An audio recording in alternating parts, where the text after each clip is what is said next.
25% on the best gear in the game. With deals on TaylorMade rocket balls, FootJoy shoes, Callaway balls, and plenty more, Golfsmith's anniversary event is your source for the latest gear at the guaranteed lowest price. Because saving power is the goal, but huge savings aren't guaranteed. Get to Golfsmith today and save up to 50% on your best game yet, because these deals won't last long. Before Rush, there was Mills. Before Limbaugh, there was Crenshaw. Hard-hitting political talk and human interest discussions since 1965. Now, Drive Time Live with the Dean of Talk Radio, Mills Crenshaw. 3:05 in the Mountain West. Welcome to Drive Time Live, the Mills Crenshaw Show. This is going to be one of the most informative programs we've ever done. My special guest is Julie Rowe. Julie is the author of a book called A Greater Tomorrow. But that's not really the significant part of Julie's history. What caused her to write the book is. Julie, welcome to K-Talk. Oops, let's see. Why am I not getting you? I see what the problem is. We've got you now. Julie, thank you. Can you hear me, Mills? I can hear you just fine. Thank you. Great. Thanks for having me on. Well, thanks for being here. You have known that this day was coming for 9 years, correct?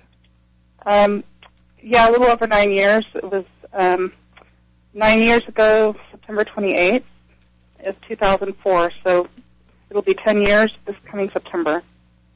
It's interesting because at the time you had the near-death experience, you were told to keep it more or less to yourself with a few exceptions for a period of time, and then you knew 9 years later that the time was now.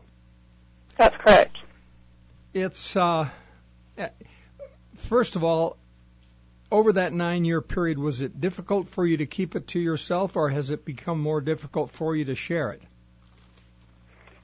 That's a yes to both of those questions. But I'll explain a little bit. Many, many lonely times. And you'll have to forgive me. I'm just going to say it right up front, and I'll probably mention a few times. I tend to be an emotional person. So this obviously is a topic that's very personal and of a very sacred nature. So I don't want you or any of your guests to be surprised that I get emotional throughout this conversation that we have. But I'll do my best to keep it together. There were many times with my husband, with my children, with my loved ones, especially my closest friends and family, that I wanted to share, and some very lonely times. Here I go already. I'm going to cry already. I told my husband immediately, even while I was in the hospital, that I'd had an experience. And I also had a doctor that I talked to. She has since passed away. She passed away last April of 2013. But I regularly visited with her for 8 years, saw her, and she knew of my story. She was actually not a member of the LDS faith, but she was a good Christian woman, and we became quite close. She, other than my husband, she was the main person that I leaned on and that knew more of the major details of what had occurred. And she herself had had a near-death experience. And so the Lord brought me together with her, and that was a great strength to me. I was given permission to tell my husband of my experiences and to tell him more than anyone else. But even at that, I was not given permission to tell him, and still have not been given permission to tell him much of what I experienced. Over the years, I've been able to share more with him than initially, and my children were very young at the time. My youngest I have a daughter that's the youngest, and then 2 boys, and my daughter was around 8.5 months when I had my experience, and then I had a 3-year-old son and a 5-year-old son, so they were so young that I didn't tell them until they were older. And then as they've gotten increasingly older, then I've shared more details as they've been able to kind of understand more of what I experienced. And And then I have some close friends that I've known for many, many years, a couple of close friends that I was able to tell, 4 or 5 that I could tell I had the experience, but couldn't go into any detail about what I really experienced. And then I have one friend in particular that was out in the Kansas City area where we lived, and she and I were brought together through serving in church, and little by little, as I told her about my experience, that came about at the end of 2005, beginning of 2006. So for the first year and a half, I was pretty much on my own, other than talking to my doctor and to my husband. So through this experience, you've gained an understanding that guardian angels and ministering angels are real. Is that accurate? They're very real. I had had some experiences before this experience where I knew that was the case. Going back to some experiences in my childhood, the veil had been thin, as well as my early adult years in college. I had some very real experiences where I knew that to be the case.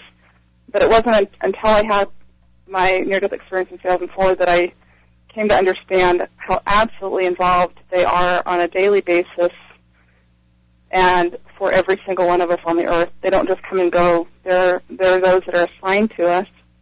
And then, I guess, for lack of a better word, we can call in for extra protection or for more aid as we ask the Lord for that. And so, but we have our loved ones all the time that are always around us. They're right here with us, just kind of in a different realm. And are they generally family members?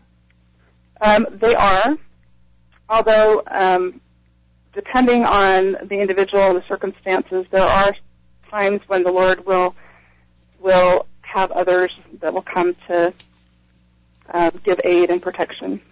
So, but yes, the family ties are very, very critical. Our ancestors who have passed on are often the very ones who are guiding and ministering angels. Let me set the stage for the rest of our discussion and a couple of explanations for my audience. Initially, I'm not going to take calls. We've got too much ground to cover. That's part of the problem with what we're dealing with today. As those who have been listening to this program for any length of time, I have had many, many people who've had NDEs as guests, and they've all been informative, they've all been instructive, but never to this date have I talked to anyone who has had the extensive experience that you have shared in your book. And I'm sure it's far more extensive than the book would even reveal. Yeah. Mm-hmm. We're talking about the entire plan of salvation, from the war in heaven to the winding up scene at the end, and everything that I have read thus far is a confirmation of things that other people who've had these near-death experiences, and as we go along, I'll comment on some that are very striking.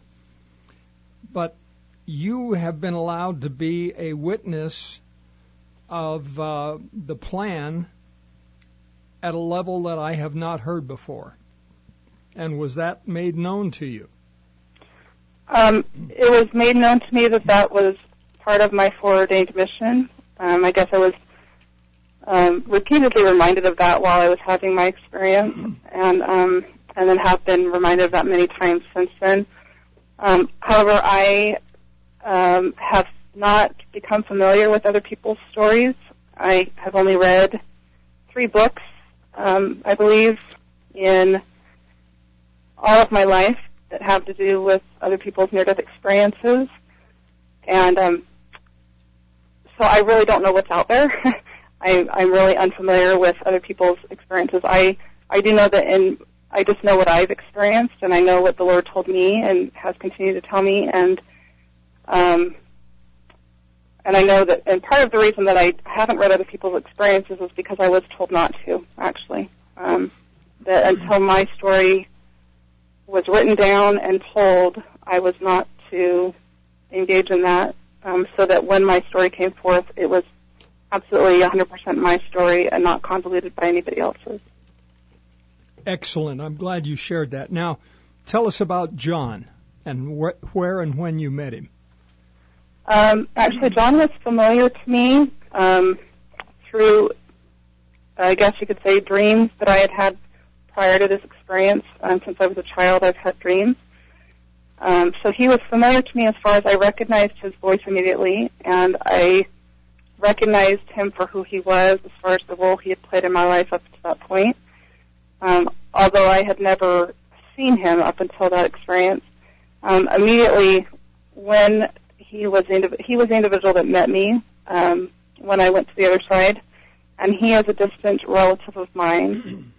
I don't know much more than that.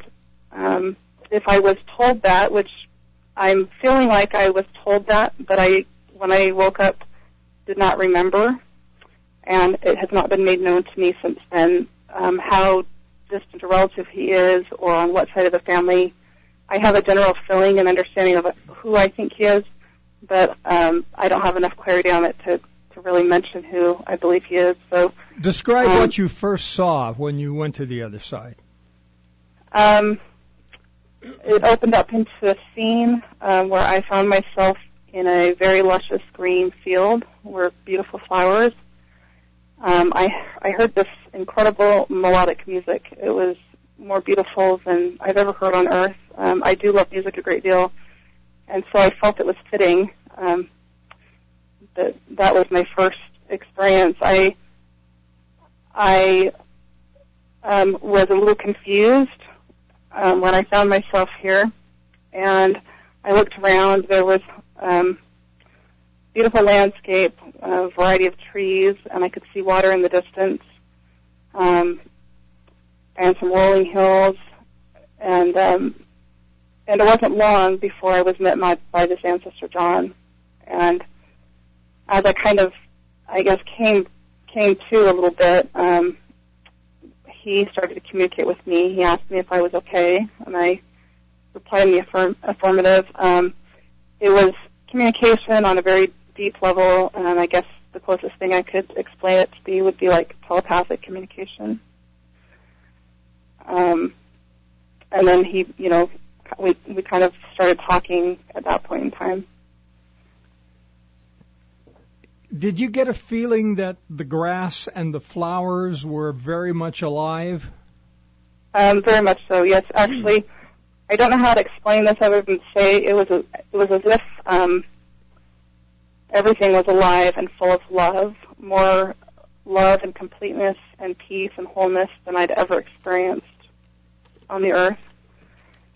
And I really don't know how to say it other than it was as if the flowers and the trees and the grass were able to communicate with me, and I was able to communicate with them.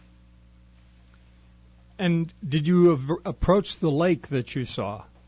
Yes, we started walking, and John kind of guided me toward the lake, and we stood by the lake for a bit and talked about several things, and he had me look into the lake, standing on the bank of the lake, and there was it was just the most incredible lake I've ever seen. I grew up as a military kid, and I've traveled through most of the U.S. and parts of Europe and Hawaii and other continents, and I've seen some beautiful places, but this lake was like nothing I've ever seen. It was of a silvery blue, but very, very clear, and it was made known to me that it was living water.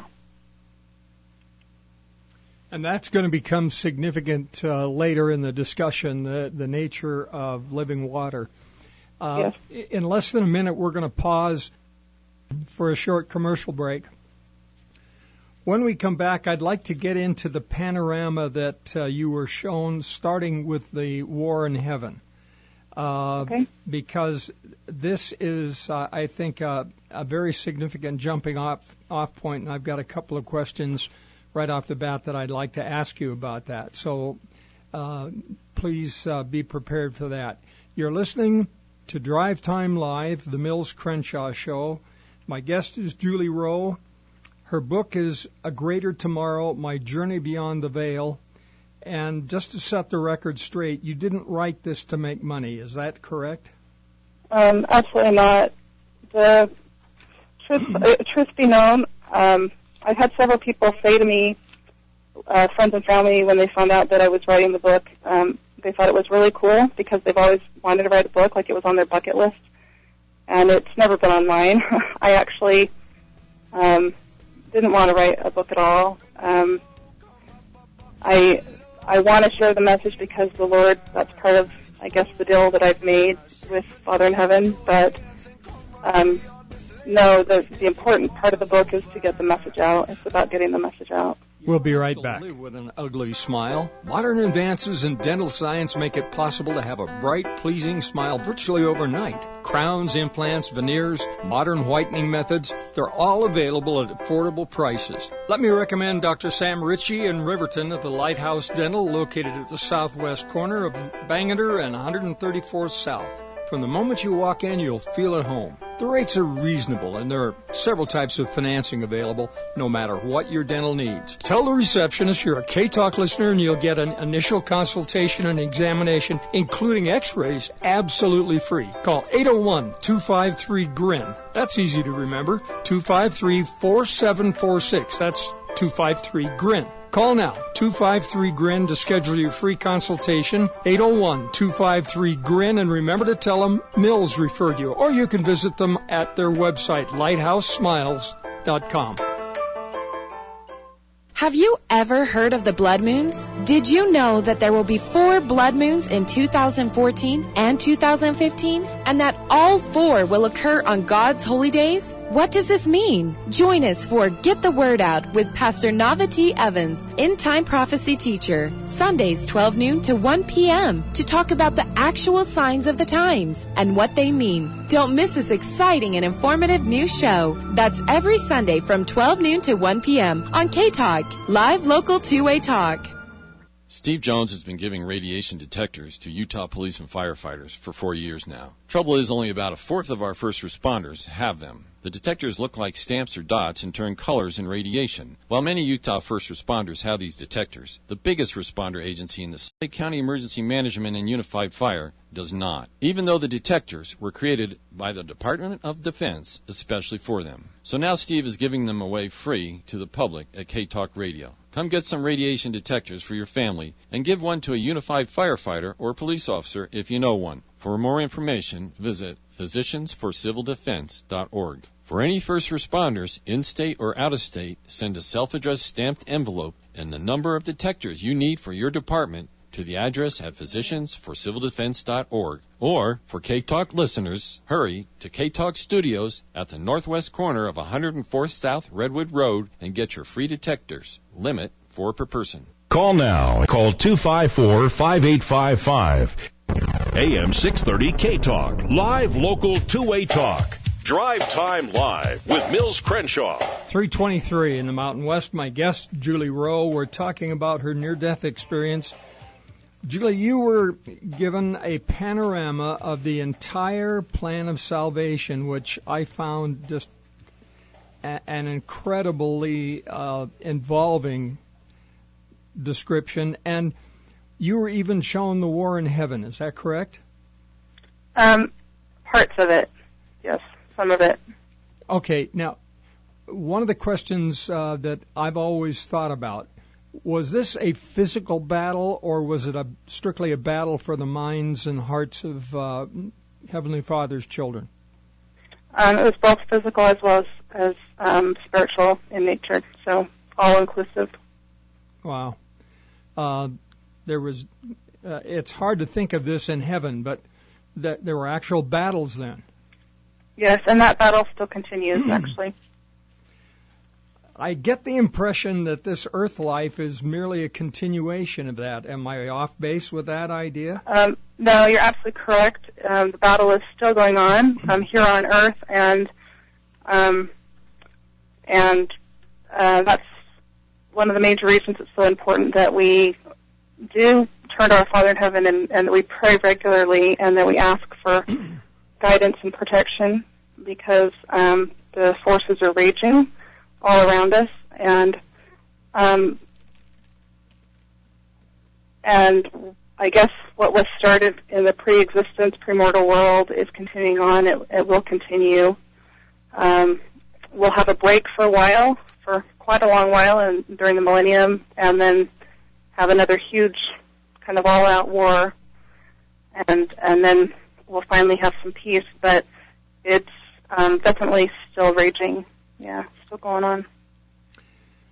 You were shown the creation of the Earth. Is that correct, or at least parts of it? That is correct. Yeah.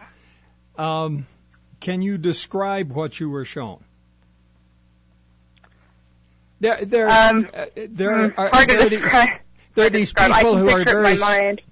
They're very skeptic. There are a lot of skeptics out there who say, "Well, the rocks are billions of years old, and the idea that this Earth was created in a short time is ridiculous." What were you shown? Okay.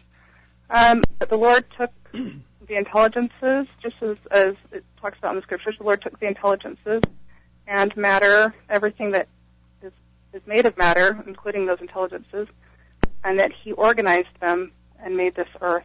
And my understanding is that He actually used some of that from other parts of the universe and possibly other planets to be able to bring the Earth together. Fascinating. So that would account for the various component parts of the Earth being very, very old, if He used parts of other planets. Tell us about the Golden City that you saw. Are you talking about the City of Light? Heaven? Okay, because there's that in the skirt world, and then those. Okay, so you're talking about cities of light. After I went to the lake with John and we went into City of Light, there were several cities of light. We entered just one initially that was kind of closest to where we were. It was beautiful. Parts of it, there was unique architecture. Parts of it actually reminded me of my days in Europe, actually, when I was in 8th, 9th, and 10th grade back in the late 80s, and left in 1989, right before the Berlin Wall came down, and lived in Heidelberg, Germany. And there were some of the architecture, the cobblestone or brick roads, there were parts of streets that reminded me of that, only they were cleaner and crisper and of a finer material, but kind of that feeling of historic, historical novelty that goes with that. And in some parts of the city, there were little village-type feeling, and other parts very modern architecture like we would see here on the Earth right now. And then in other places in the city, then incredible, beautiful marble-type structures, like when I talk about the library or House of Learning. It was a house of learning, I guess, in our English language. The easiest way to describe it would be a library, and that was of an incredibly high density material. I was told what it was, but I don't remember the name of it now. But I do remember being told that it was not marble because I asked if it was marble. And huge columns like you might see in some of the ancient civilizations and some of our really incredible architecture that we have that way. So I don't know. I'm kind of all over the place. I don't know. It's hard to know where to start in describing it because it's so magnificent. It sets a foundation, though, because while you were there, you were shown many, many things. And going back to the creation, it tickled me to find out you were very interested in dinosaurs. I was, yeah. And my son, who is 15, actually, the other day, he hasn't read my book yet. He's started in on it, and he was upstairs, and he said, "Mom, where's the part about the dinosaurs?" And I said, "Just read the book." Page 24. And he said, "Just tell me about the dinosaurs." And I thought that was funny. I've had quite a lot of feedback about the dinosaurs. Half a dozen people or so in the last few weeks have specifically been glad that I put something about the dinosaurs, but they too have been curious. Yeah, even as a child, I was always very concerned about the dinosaurs. Well, I don't know why that is. I've got to ask you a question. This is one of those things that's just tickled me, but the bones don't tell us a thing about what they look like. What color were the dinosaurs? They're varying colors. Some of them were very colorful, very, very beautiful colors. Many of them were similar to what we might see that has been depicted. And I wasn't shown a whole lot of the dinosaurs. In fact, that was very briefly, and we went to a location where at least some of these dinosaurs were, the plant eaters, and it was literally just a matter of minutes that I was given a glimpse of that. And then John said, "Okay, that's enough. We've kind of taken care of your curiosity, and we need to move on because this is not why you're here." Well, you did ask him about Tyrannosaurus Rex. Yes. As a child, I was very concerned that Tyrannosaurus Rex, I liked them, but I thought they were mean, and I didn't like that they ate other animals. And so I guess I carried some of that into my adult years. I wanted to make sure that they had a place, that they could, trying to make sense of their nature now. And really, there's a place for every single one of God's creations, and He's got it so perfectly organized. And so then I was given a glimpse of some of them, and they have this incredible, beautifully luscious mountainous terrain that they get to roam. So. Now, were they contemporary with man on the earth, or were you shown that? I was not shown that clearly. Okay, fair enough. I noticed that before you were taken to the library, you met other people. There were women preparing food.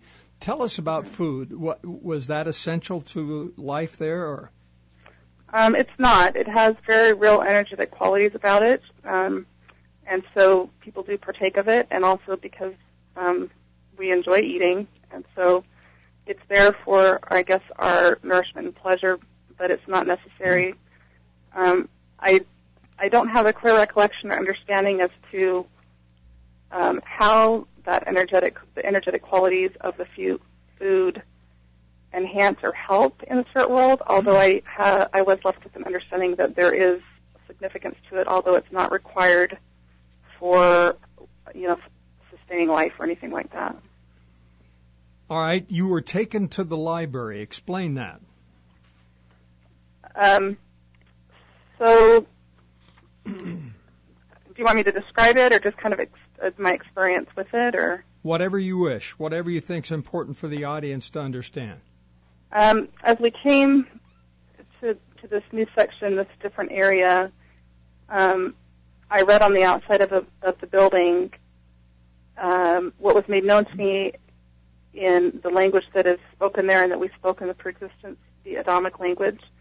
And as I read the words that were on the building, although it's the Adamic language, I was able to understand it, and it said House of Learning, and John said, a library. And I said, okay, I understand. And there were people coming in and out of the library, some dressed in regular street clothing of maybe the period in which they lived, others around in the street in different parts of that kind of center square. I saw some soldiers, and I saw men that had lived on the earth and had some priestly responsibilities, prophets and apostles, and then some of the founding fathers. And I saw some coming in and out of the building in groups, and some just by themselves individually. There were specific people that were wearing white robes. Some just had white robes on, and others had white robes with hoods. Some had white robes with sashes, and there were varying colors of sashes that had significance and meaning, as well as if they were wearing like a white robe or dress, and then on one shoulder had another type of robe on kind of across their shoulders or over their shoulder on that side, on the right side. And most of those were white. There were some that I saw wearing pastel colors or lighter, usually white, but some pastel colors that had headpieces. It was as if they draped a piece of fabric over their head. And it came down over their shoulders and down their upper half to mid part of their back. There were some individuals that came out of the library, and as we went up the steps, right about the time I asked John what the building was made of, and I asked him specifically, is this marble? I'm not familiar. I don't know what this is. And as he was telling me that, then there were a group of men that came out of the building that I recognized, and he introduced us essentially, and they greeted me, and it was as if we knew each other. Very comfortable, very familiar, and he clarified that I was visiting, and they seemed to know what that meant. He had a word for it. I don't remember what the word was, but the memory I was left with was that he had introduced me as a visitor, but it was a different word that he used. Tell us about Christopher Columbus. As we went into the library, there were rows of tables and several people sitting, young adults. They were all young adults, I would say, looked to be in their 20s, and many of them were intently studying. There were others that were standing that were, and those individuals that were sitting at the table, the majority of them were wearing street clothing, but of different periods. One gentleman looked like he, maybe was of my generation, younger than me. At the time I was 31, so he looked like he was in his 20s and was wearing something that you might see, contemporary. There was someone else that looked like they were wearing clothing from maybe the 1800s.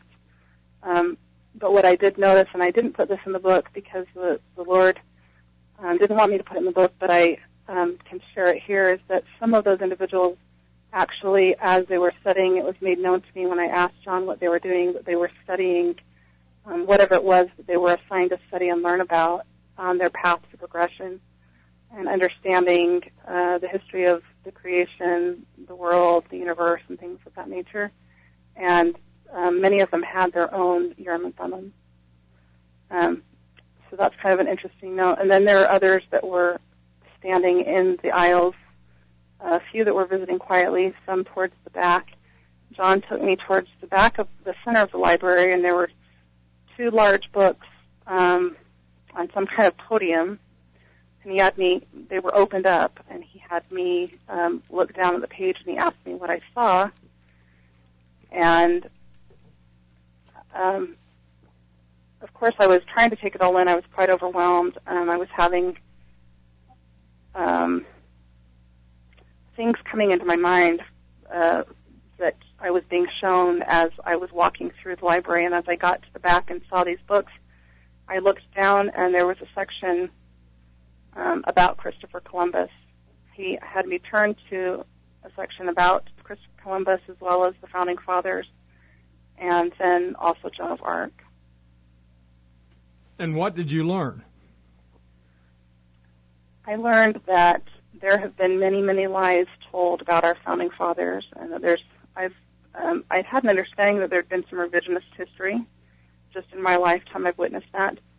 But I came to a greater understanding about just the magnitude of their foreordained missions and how, from the very beginning, the adversary, knowing who they are, including Christopher Columbus, that they were foreordained for the missions that they fulfilled in their lives, and that because the adversary has known from the beginning who they are and what their purposes were and are and continue to be even now in the spirit world and in the future here on the earth, he has sought to do like he does for each of us, and that is to devise plans and plots to destroy and defame and do anything he can to keep. Well, we have less God's than a children. minute before the next break.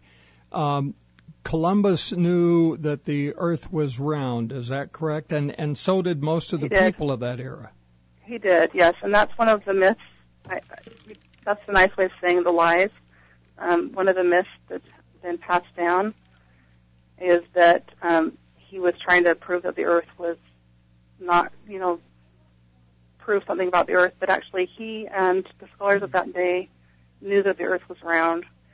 He was inspired of the Lord. He'd had visitations from angelic beings and had been given at least some of his direction as to what his mission was, and that was to help spread Christianity.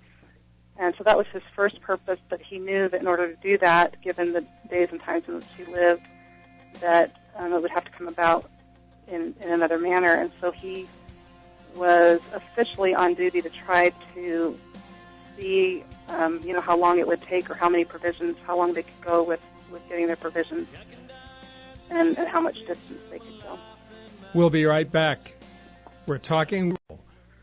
Spring is here and home buying season is upon us. This is Alan Blood with Capital Financial Group. Home prices have increased significantly over the last year, and rent is expected to continue to increase steadily over the next few years. Now may be the right time for you to buy a home and start building equity instead of paying rent. New home buyer programs are available that may help you qualify to purchase a home even if you don't have a large down payment. Call me today and take 10 minutes to find out what type of loan you qualify for. Alan Blood with Capital Financial Group, 801-298-5887. That's 801-298-5887. NMLS number 3146.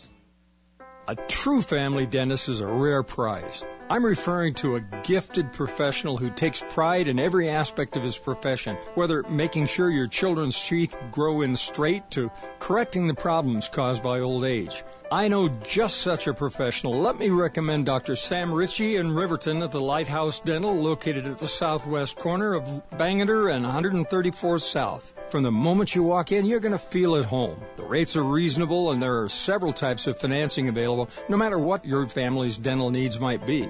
Tell the receptionist you're a K-Talk listener and you'll get an initial consultation and examination, including x-rays, absolutely free. Call 801-253-GRIN. That's easy to remember. 253-4746. That's 253-GRIN. Call now, 253-GRIN, to schedule your free consultation, 801-253-GRIN, and remember to tell them Mills referred you, or you can visit them at their website, lighthousesmiles.com.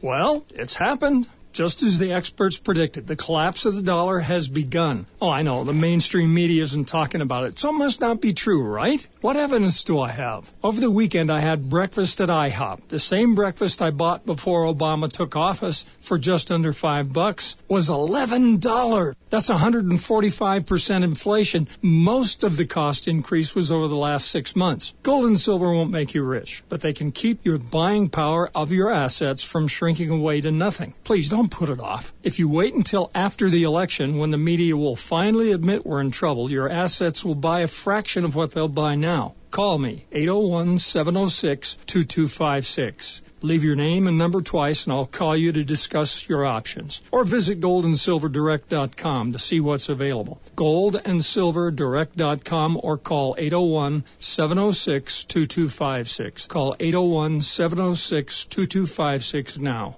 Call now. Call 254-5855. AM 630 K-Talk. Real people. Real talk. Drive Time Live with Mills Crenshaw. Welcome back. Drive Time Live, the Mills Crenshaw Show. You're listening to my guest, Julie Rowe. Her book is called A Greater Tomorrow. And Julie, it's obvious to me, we're just skimming the surface. In order to get the detail, people are going to have to get a copy of the book for themselves, and there's so much detail. In the library, you were, as later in your journey through the window of heaven, you were shown a great panorama of the history of the earth. And this, to me, is one of the most fascinating portions of the entire experience. Tell us what you learned about Adam and Eve. They were incredible. That's an understatement. Adam being the first father and first man on earth, and Eve being his helpmeet.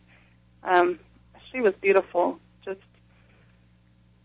radiated, and they were organized. Of course, when they were in the garden before the fall and before they were cast out of the garden, and so in the beginning they had regular communication with Father in heaven and with the Savior. And then later on, as they left the Garden of Eden, periodically they were still sent angelic messengers, and then they did have visits also from the Lord. Adam held the high priesthood of God, and he passed that down to his sons. They practiced the Melchizedek priesthood. They had that. They had the higher laws, I should say. And they started out as very righteous people, and they had a very righteous family for many, many years. And then, of course, as time went on, due to the nature of things, with the veil being very thin for Adam and his family, Satan and his minions kind of took hold.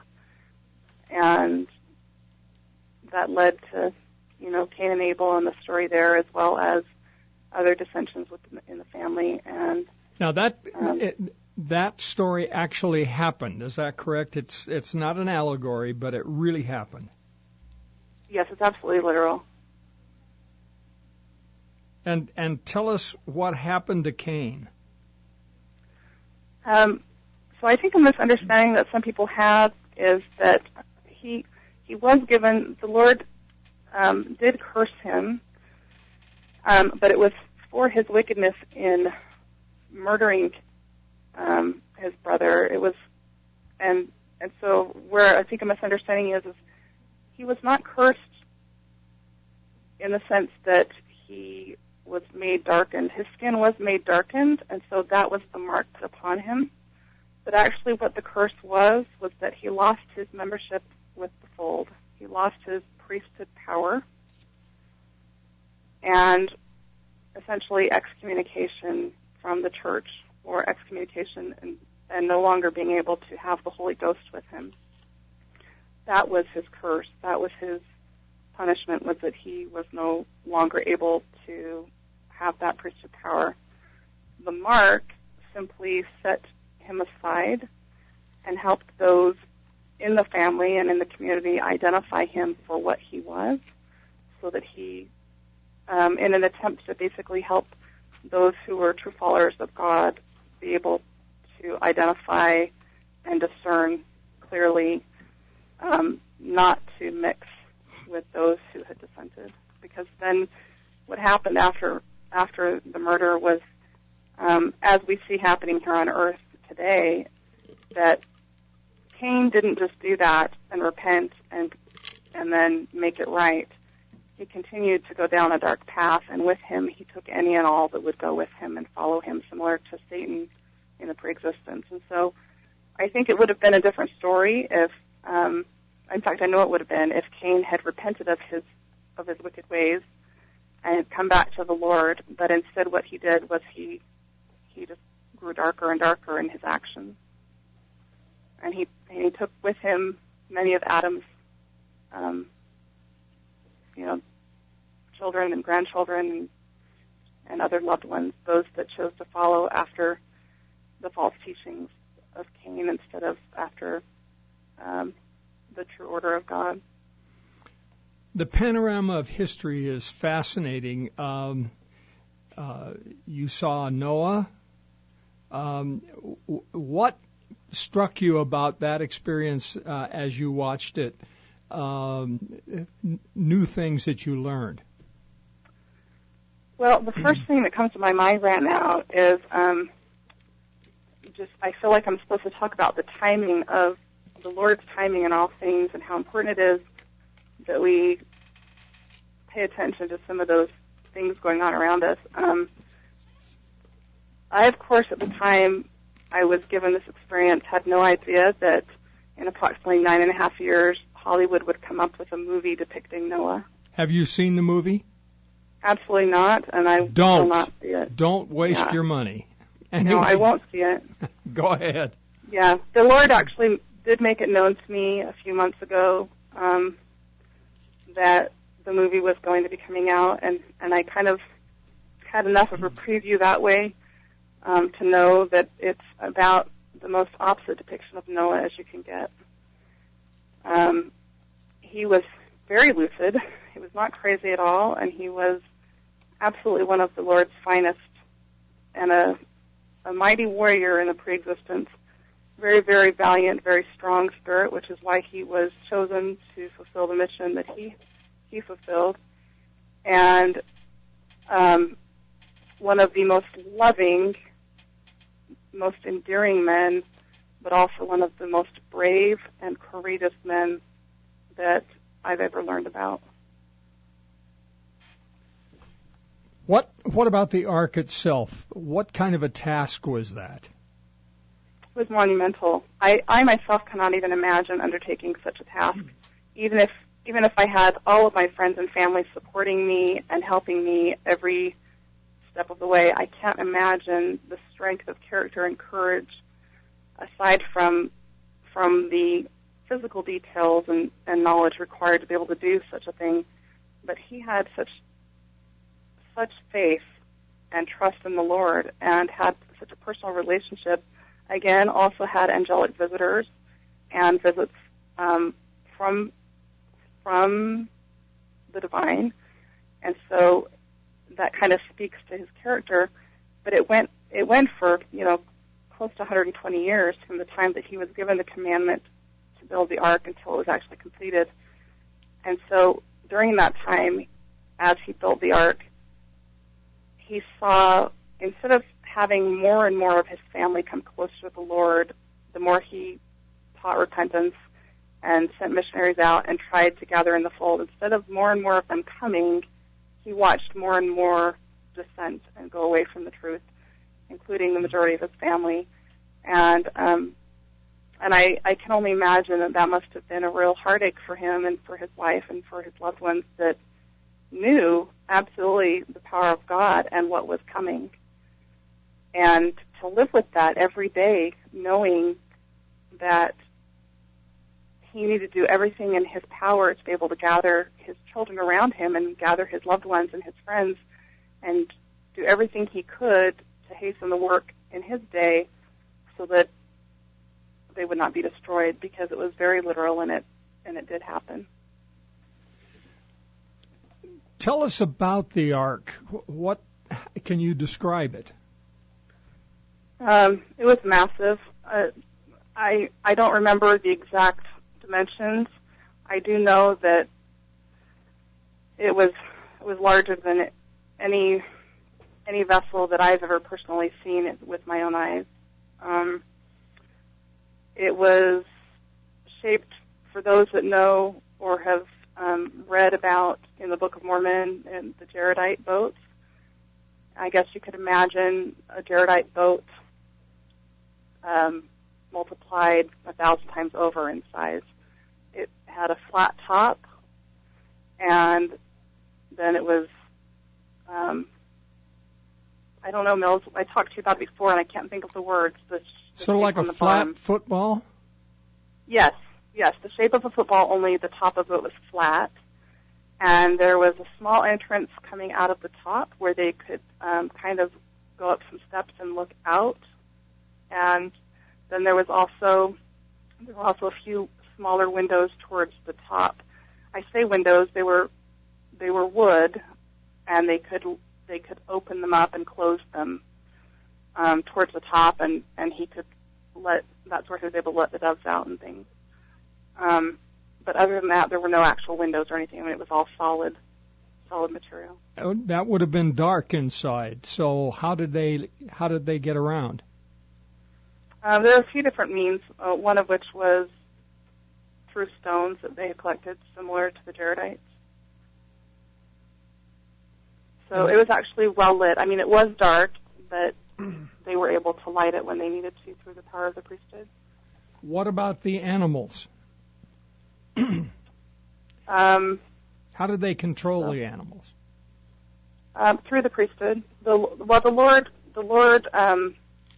took care of that for them initially, and then throughout the journey, he I guess tempered their appetites as well as in every way, their physical appetites as well as their habits and natural tendencies, so that they were able to still, have that many different types of animals in such a small confinement, and also so they didn't have to feed them as often as they normally would have fed them, and that helped with waste and things like that. How did the animals get gathered? Did he go after them, or did they present themselves? Some he and his family members gathered, but majority of them, even when he gathered them, the Lord told him where to go to get them, or the Lord directed those animals to come to certain places, and then they would go and collect them, or the animals themselves would come at the proper time to the ark. And that occurred over several months. It wasn't just a couple of days. We've only got a couple of minutes before the top of the hour break. Tell us about the Tower of Babel. There were some wicked people. They were involved in idolatry, amongst many other things that we see in modern-day society. And the Lord, through his prophets, had cried repentance, and the people did not listen. The Lord is very, very tender. This was not just, Tower of Babel was not destroyed out of anger. It was actually a tender mercy of the Lord in many ways. And this tower that they built to try to reach heaven, that was kind of part of their purpose, but it was also so that wicked men could stand high amongst the people, so they could all look up to the wicked leaders while they preached false doctrine. And so there were several reasons why the tower was built, and I saw it from several different angles. The first one was through a kind of an aerial vision as I was up towards the top of the tower, and then I was given a view from the top of the tower down on the ground, seeing people on the ground, and then was it circular? No, actually. In some ways, it reminds me of when I went to France years ago, and this is a stretch because I even hate to make the comparison, but it's what my mind keeps thinking is almost like a wooden structure similar to what you'd see with the Eiffel Tower, as far as how it started wide at the base and then got narrower as it went up. Fascinating. We're going to pause now for top of the hour news, then we'll be back. When we come back, we'll talk about Isaac, Joseph, Moses, temples through time, and then we'll get into the birth of Christ. You're listening to Drive Time Live, the Mills Crenshaw Show, and I'm honored to have with us today Julie Rowe. Stay tuned. We'll be right back.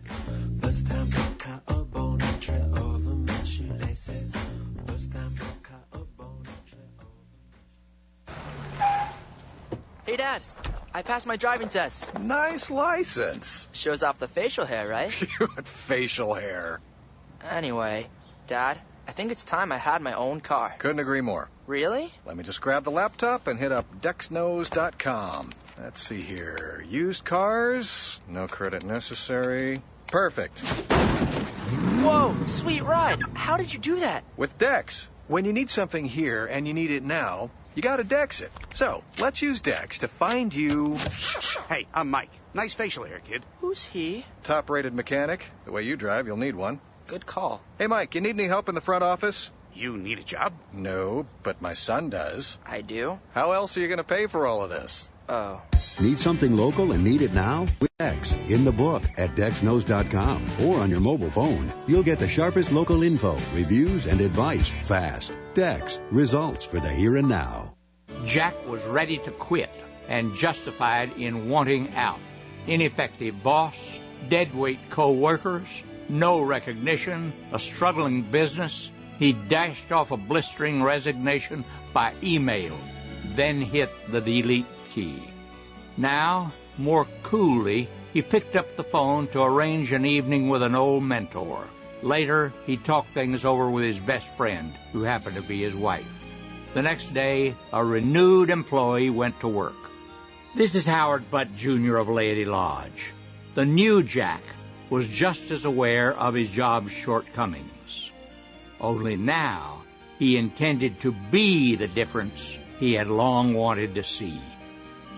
The best change to a bad job starts inside us, in the high calling of our daily work. Learn more at thehighcalling.org. You're listening to Utah's first #1 talk station. K-Talk, AM 630, KTKK, Sandy, Salt Lake City. The whole truth and nothing but the truth. NBC News Radio, I'm Alex Witt. As the pressure mounts for the VA Secretary to step down following a report that cites systemic problems in VA medical care, President Obama is not ready to fire General Eric Shinseki. White House spokesman Jay Carney. We are focused on getting to the root of the problem and determining the full scope of the problem so we can get, most importantly, veterans the care that they deserve and that they need and that they've earned. Overseas, escalating conflict in eastern Ukraine, where pro-Russia rebels today shot down a military helicopter. Ukrainian officials say at least 12 troops were killed. Washington calling on Moscow to pressure the separatists to end the fighting. On Wall Street, stocks closed higher on positive economic news. The number of Americans filing new jobless claims fell more than expected last week. The Dow gained 65 points. The S&P 500 tacked on 10 points to log a record close at 1920, and the Nasdaq rose 23. This is NBC News Radio. The Department of Transportation is fining Southwest Airlines $200,000 for a deceptive ad campaign. NBC News Radio's Mark Chase has that story. The ad campaign last October offered airfares from Atlanta to New York, Chicago, and L.A. for just $59. The problem, Southwest didn't make any seats available at that price. Now the DOT says that was deceptive and violated rules on advertising of airline fares. In addition to the $200,000 fine, Southwest will have to pay an extra $100,000 that had been suspended after a similar violation also last year. Federal health officials say the number of measles cases are spiking. According to the Centers for Disease Control and Prevention, 307 cases have been reported since New Year's Day, about half in the past month. That's more than in any year since 1996. Most of the cases are from a huge outbreak in unvaccinated Amish communities in Ohio. I'm Alex Witt, NBC News Radio. MSNBC presents Growing Hope. When a voice is empowered to action, when a light shines on equality and justice, the seed of hope is sown. It drives you to tackle the hard stuff, to stop gun violence, protect voter rights, to fight so that everyone has access to health care, and make sure no one falls through the cracks. As hope grows, so does the power of people. Learn more at msnbc.com/growinghope. TrueCar.com. It's the new way to buy a car. Hey, it's Leah. TrueCar.com users save an average of $3,000 off MSRP. First, go to TrueCar.com and see what others paid for the car you're looking for. Then, register at TrueCar.com to see upfront pricing information and lock in your savings. Finally, print out your TrueCar savings certificate and take it to the TrueCar certified dealer for a hassle-free buying experience. Save time, save money, and never overpay. Visit TrueCar.com today. That's TrueCar.com. Memorial Day weekend is here, and if you're thinking of buying a car, go to TrueCar.com. Hey, it's Leah. Last month, over 45,000 cars were sold by the TrueCar Certified Dealer Network, and TrueCar users save an average of $3,046 off MSRP. Yes, TrueCar is changing car buying forever. TrueCar helps car buyers get rid of the fear they might have of overpaying. So when you're ready to buy a car, just follow 3 very easy steps. First, go to TrueCar.com and find out what other people paid for the car you're looking at. Then register at TrueCar.com to see upfront pricing information and lock in your savings. The third step is simple. Just print out that TrueCar savings certificate and take it to the TrueCar certified dealer for a better, hassle-free car buying experience. Every day, TrueCar.com users receive negotiation-free, guaranteed savings. Save time, save money, and never overpay. Visit TrueCar.com today. That's TrueCar.com. Tune in on Sundays at 4 p.m. to learn the latest cutting-edge science of health with your hosts Hugo Rodier, MD, and Gary Olson, DC, on the Integrative Health Show sponsored by Pioneer Comprehensive Medical Clinic in Draper. Our country is suffering from poor health due to nutritional, environmental, and stress problems. Learn how to address these problems and not rely on symptomatic treatments that often have too many side effects. The Integrative Health Show, Sundays at 4 p.m. on K-Talk AM 630.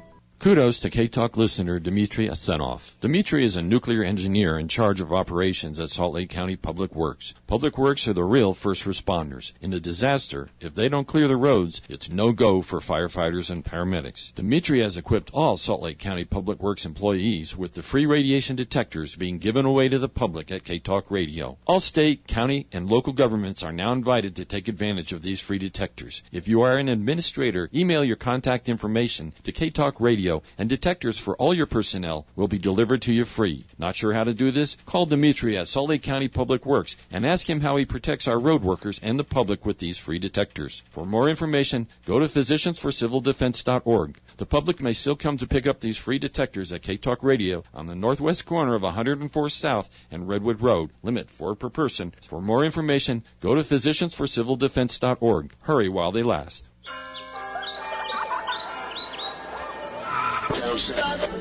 AM 630 K-Talk, the voice of Utah, proudly presents Drive Time Live. Real people, real talk. Now the Dean of Talk Radio, Mills Crenshaw. Welcome back. It's 4:06 in the Mountain West. Welcome back to Drive Time Live, the Mills Crenshaw Show. My guest is Julie Rowe. Julie, as I thought about this during the break, it's obvious we're not going to get through this book and your personal experience. We're just skipping through, and there are some critical things we're going to have to get to. So I'm going to take a very short peek at a couple of the Old Testament experiences that you shared that I think are important, but otherwise I want to quickly get into the birth of Christ before we lose time. Abraham and Isaac, it was a very important thing to see. Tell us what was striking about that. Well, the first thing that comes to my mind is that often what is depicted or shown in pictures, I think those that have seen pictures of the depiction of Isaac and of Abraham, Isaac being obviously the miracle son, and the manner in which he came to his parents. But going forward, specifically in reference to the situation where Abraham was tested, as was Isaac, to their faith and obedience in the Lord, in reference to Abraham being willing to offer sacrifice of his son. And what I was shown was that, unlike what has been depicted in many pictures, Isaac actually was a full-grown man, probably close to around the age of 30, and he was very much aware of what was going on. In fact, he helped gather the wood for the sacrifice. Initially, I don't know at what point in time, I was shown at what point in time he came to understand that the Lord would require him to be put on the altar, but given the age and the physical condition of his much older father, and then Isaac being in his prime, it kind of goes without saying, but I'll clarify that Isaac willingly laid down on that altar. And it wasn't a struggle. He had angelic visitors as well. And as he had been given the knowledge that was that this was to be, it was as much a test for Isaac in some ways as it was for his father Abraham. And then once the Lord knew that both of their hearts and that they were willing to go forth with it, then of course that was intercepted or interrupted by an angel, the angel that came and stopped Abraham from proceeding. So This is speculation on my part, but it's very obvious that this was a similitude of the sacrifice that Heavenly Father made of His own Son. My guess is that in a completion of that similitude, Isaac would have been maybe 33. Yeah. He was at least 30, and that would probably make sense. I haven't thought of it in those terms, but you're probably correct. Yes. Because of time, we're going to have to skip Moses, but I do want you to bring up briefly Joseph in Egypt. What happened there is important to us to understand in our day and age. Is that accurate? Absolutely. Everything from the role that Joseph played in his family, the dreams and visions that he was given that foretold the role that the Lord had foreordained for him and how that impacted he and his people and other peoples.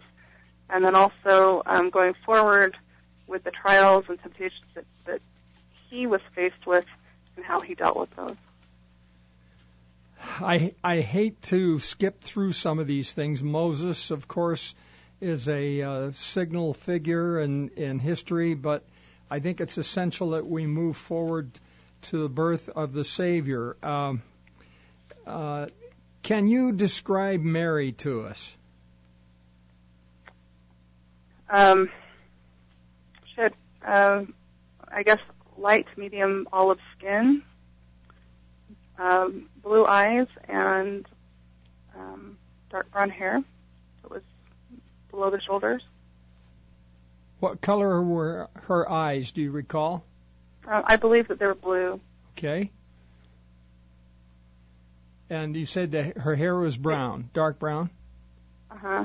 Okay. They may have been brown eyes, but my recollection is blue, but I.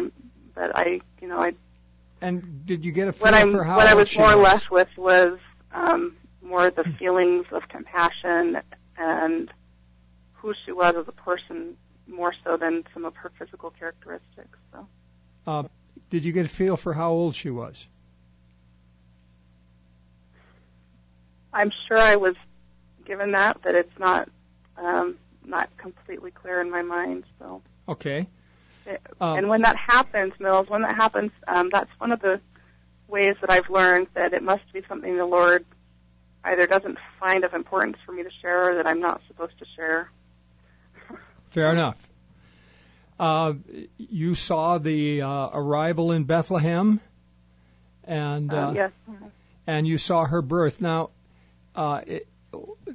there were other people there at the birth that are not talked about in the Scriptures. Tell us who those were. There were some women that attended to help with the birth.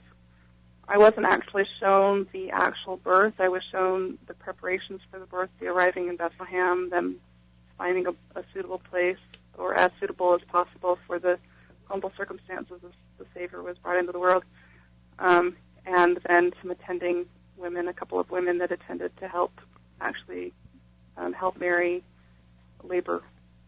The reason I focused on that is I recently came across a discussion of Jewish tradition at the time. And the Jewish tradition is that the father would not have been there in the room for the birth, and that Jewish women would be attending the birth. So the fact that you saw that, I think, is very significant. Yes, in fact, I was not aware of that tradition. I know when you and I visited last week or earlier this week, and you mentioned that, and after I shared with you what I just shared, and then you mentioned that, that was actually the first time that I had become aware of that tradition. So. And it tickled me to have this independent verification of a small detail that's not contained in the Scriptures. It is significant that a lot of things that are tradition are false. For example, who was missing from the scene that you saw that traditionally shows up in modern movies about the birth of Christ? Are you talking about like the doctor, or are you talking... No, the wise men. Oh, okay. I wasn't following your train of thought there. The wise men. Yeah, they didn't come until much later. Yes, the shepherds came within, a few days or so, within a week or so. And I wasn't given clarification as to exactly when they came, if it was like a day or 2 or 3, but I knew it was shortly thereafter. The wise men actually didn't come until Christ was well into his toddler years. He was between 2 and 3 years old. Which is borne out by the slaughter of the innocents, or Herod ordered the murder of the innocents down to age 2, I think it was. So any child up to age 2 was slaughtered. And did the wise men come to the cave where he was born? No, they actually came. Mary and Joseph had found another residence, and they came to the residence. The Spirit directed them. They asked those in the town, obviously, if they knew of Mary and Joseph, but really what directed them was the Spirit. They were holy men, they were wise men, scholars as well as prophets, and the Lord, through both angelic visitors as well as the Holy Spirit, directed them where to go to find them. And were there just 3? No, there were several. And were they riding camels and richly attired? Some you could say might have been well dressed, but the majority of them were very averagely dressed for their day. They definitely had carried wealth with them to be able to make the journey, because they came from many different locations and from far distances. They had camels with them. I didn't actually see them riding the camels, but I did see a few camels. And with the gifts that they brought, those were they had significance, particularly the frankincense and myrrh had healing significance and other spiritual qualities that those gifts represented. That those oils also are not inexpensive. So I wasn't shown exactly how they obtained those gifts, or I guess you could say who was behind their journey, other than that they were instructed and that they had been watching and had also had angelic visits for years, and they had been paying attention to the signs in the heavens and also to the Holy Ghost and knowing that the birth of the Savior was coming soon. There's been a lot of speculation about the other members of the family that were mentioned in the Scriptures. Some scholars have tried to say that these were children of Joseph to a previous marriage. Did you get any sense, were these the natural children of Joseph and Mary, or were they from a previous marriage? I wasn't shown anything specifically about Joseph and any previous marriage, but I was shown that Joseph and Mary did have children together. Okay. That Christ did have actual, I guess, for lack of a better word, half-siblings, given that the mother of Mary was also the mother of some of those siblings that he had, both brothers and sisters. As Jesus was growing up as a small boy, virtually nothing is known. How did he learn that he was the Son of God? Most of his teaching came through the Holy Spirit, through communion, like, all truth, or I guess the purest form of truth comes to us is through the Holy Spirit, through God the Father and our Savior. So I guess his deeper teachings and his knowledge and maybe his eventual sure knowledge of who he was as the future Messiah was given that way, although he also later on, he was taught by his parents about Jewish tradition as well as the importance of the coming Messiah. And but they let him have a childhood, and so he was taught in a proper order so that he could for lack of a better word, have as normal a childhood as a child could have given the circumstances. Powerful, powerful experience.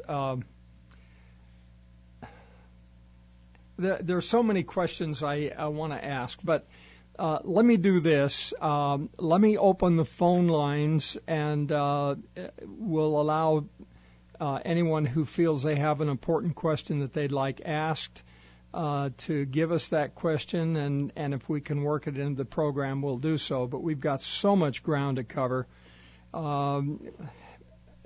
But I definitely want to get into things like the Last Supper and the crucifixion and some other things that you think are important. And please, Julie, there are things that are going to stand out to you, things that you know that are important to share. Please don't just respond to my question. I want you to feel free to volunteer anything that you think we're missing.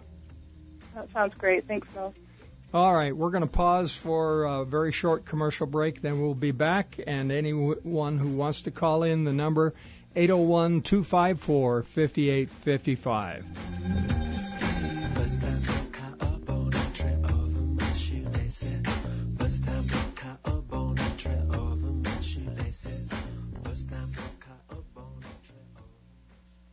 I need a data backup solution for my business to replace my current tape backup device. Do you want to spend a lot of money? No. Do you want to store and pay for replicated data? No. How about a solution that's difficult to install and use? No. Offshore or automated phone tree support okay? No. Then yes, we can help. Barracuda Backup. End-to-end protection for physical and virtual servers, including data deduplication to significantly reduce storage requirements, and replicated cloud storage for assured recovery, and live humans to answer your calls. Try Barracuda Backup free. Go to barracuda.com/yes. Hi, I'm Jada De Laurentiis. My brother Dino was so funny. He was always smiling. When he was diagnosed with melanoma, we were in shock. We didn't know anyone who had skin cancer. He died from a mole, the size of a thumbtack. Melanoma can happen to anyone. Anyone. Every hour, someone dies from melanoma. It doesn't have to be someone you love. Take action at curemelanoma.org. Go to standuptocancer.org to learn more. Do you need an attorney? Are you worried that you'll need to take time away from work or your business to see your attorney? Taking time from your day usually means lost productivity and money. You do not have to miss work to see your lawyer. The After Hours Practice Group at the law offices of Cragen & Love works with clients who prefer to meet during early mornings, evening hours, or on Saturdays. Free consultations are available. Call 801-924-3701 to receive more information or to schedule an appointment. You can also visit us on the web at www.afterhoursattorneys.com. Don't miss work to see your lawyer. Attorney Brett Cragen is a member of the iTex trading community. Your iTex dollars are welcome. Here's the in-your-face reality. You're listening right now. You're listening because the show is compelling, involved radio that's difficult to tune away from. And if you're listening, so are your potential clients and customers. The only thing missing is your commercial calling our listeners to action. Dynamic, affordable growth for your company is a phone call away. 253-4883. When we answer, thank you for calling K-Talk Radio. Say, hi, I'd like to advertise. We'll take it from there, and you'll love the results. Call K-Talk Radio right now. 253-4883. Call now. Call 254-5855. AM 630 K-Talk. Grab your phone and make the call. Drive Time Live with Mills Crenshaw. 423 in the Mountain West. My guest, Julie Rowe. Her near-death experience is one of the most profound I've come across. And we're getting a panorama of the entire history of the world, which she was shown. And one of the things that I want to make very, very clear is that these are very important and very sacred experiences, and Julie will share what she feels is important and what she feels she can reveal. Julie, you saw many of the miracles that Christ performed. Is that accurate? That's correct. Uh-huh.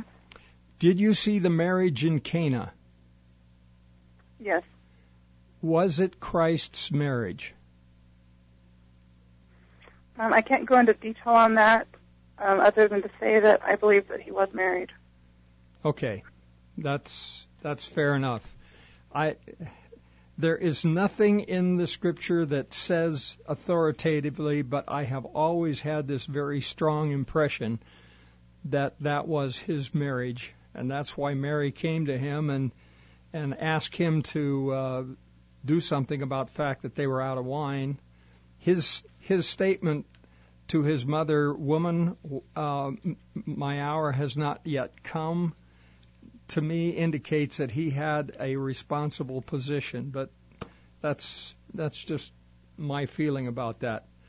You're a bright guy, Mills.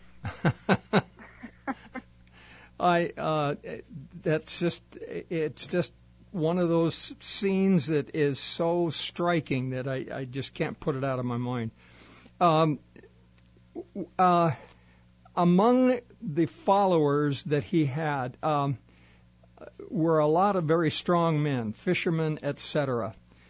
Can you describe the Savior? Let me give you the reason for the question. It has always been my feeling that strong men will not follow a weak man, and I just have this picture that he must have been quite the opposite of the effeminate figure that so many Renaissance painters tried to portray him. I see him as a very powerful man. Can you describe him?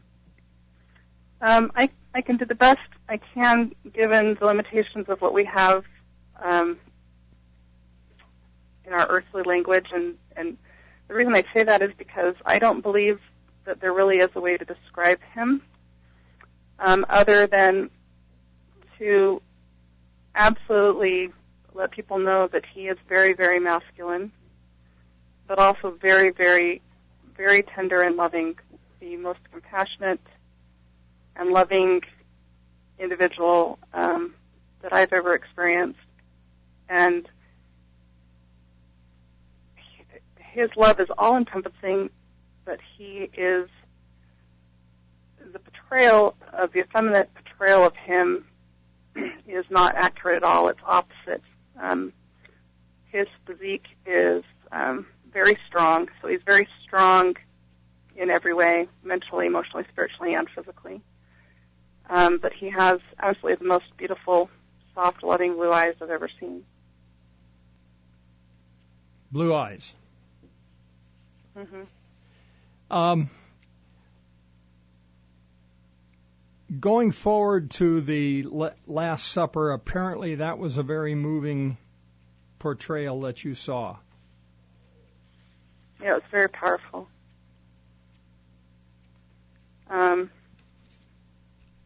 Very emotional. I've been shown that scene several times, and there's certain things that kind of stick out in my mind, and one of it is just how even before the start of the Last Supper occurred, that Christ knew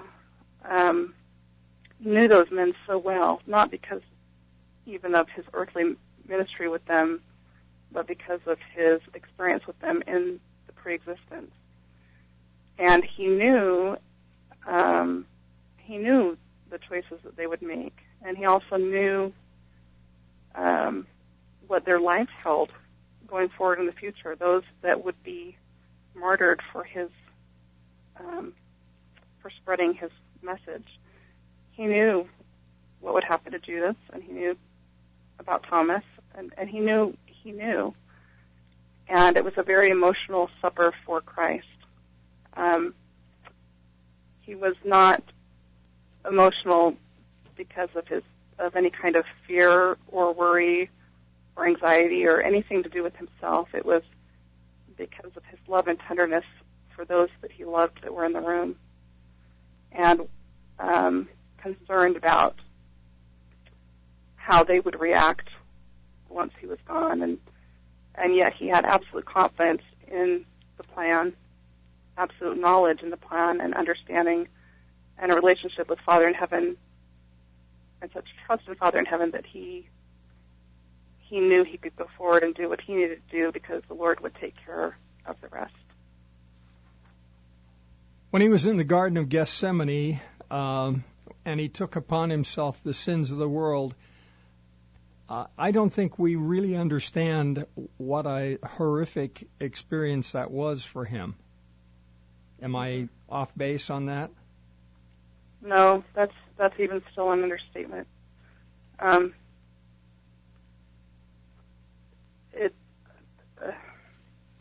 don't even have words, really, Mills. I can't even. Is it a fact that he had in the garden? He actually had support of angels. He did, yes. And actually, what was made known to me is that many of us who have lived on the earth, and even those of us who are currently on the earth, were some of those that attended. We actually attended. Yes, many. Interesting. Were you shown Pilate? Yes. He has been portrayed so many different ways. Was he? Were you shown that he was an evil man, or was he just playing a role? He played an important role. He definitely had his agency, and I hesitate to call anyone evil, although we know that there definitely is evil. He played an important role, and the Lord knew how his actions would affect this important part of the plan. He did essentially wash his hands to try to claim his own innocence, or to wash his hands of any sin that might be upon his head, although he did have the power to stop it, and he chose not to.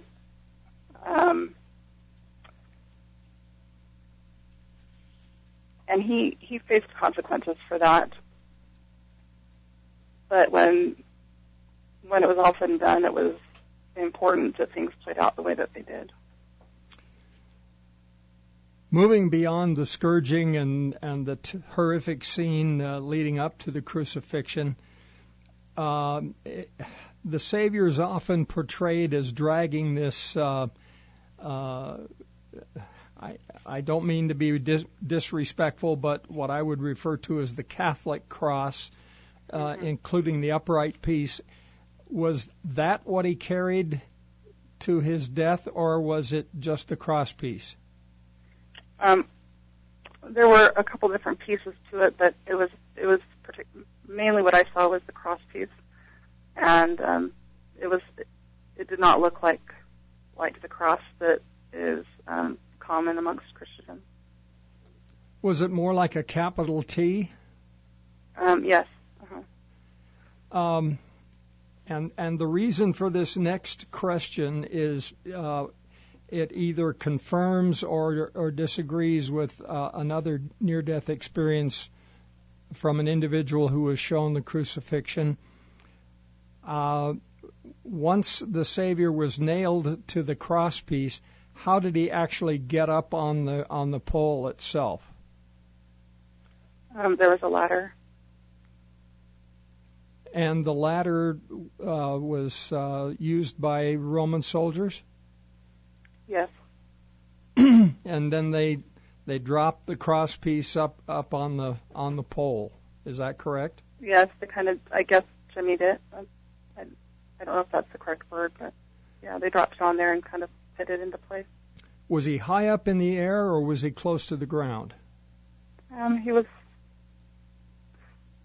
from my perspective that I was given, I had a perspective as if I were looking down probably 5 or 10 feet in the sky, relatively close to him, and then I was given a perspective as if I were at the feet where Mary was. And it seemed to me that he was within a couple of feet of the ground. And the thieves on both sides? They were higher, and they had a different kind of cross. It was more typical of what we would see. Okay. Then, of course, when he gave up the ghost voluntarily, and I think that's important. He was laid in the tomb, And what you tell the audience, if you can share it, what you were shown about Resurrection Morning, because there were Roman soldiers there to guard the tomb, as had been requested by members of the Sanhedrin. How is it that the tomb got opened without them interfering? Angels attended, and they were there, several, within the tomb as well as on the outside of the tomb. And through the power of God, the angels rolled the large stone back to the sepulchre. And the soldiers? The soldiers that were there? They were frightened as well as dismissed.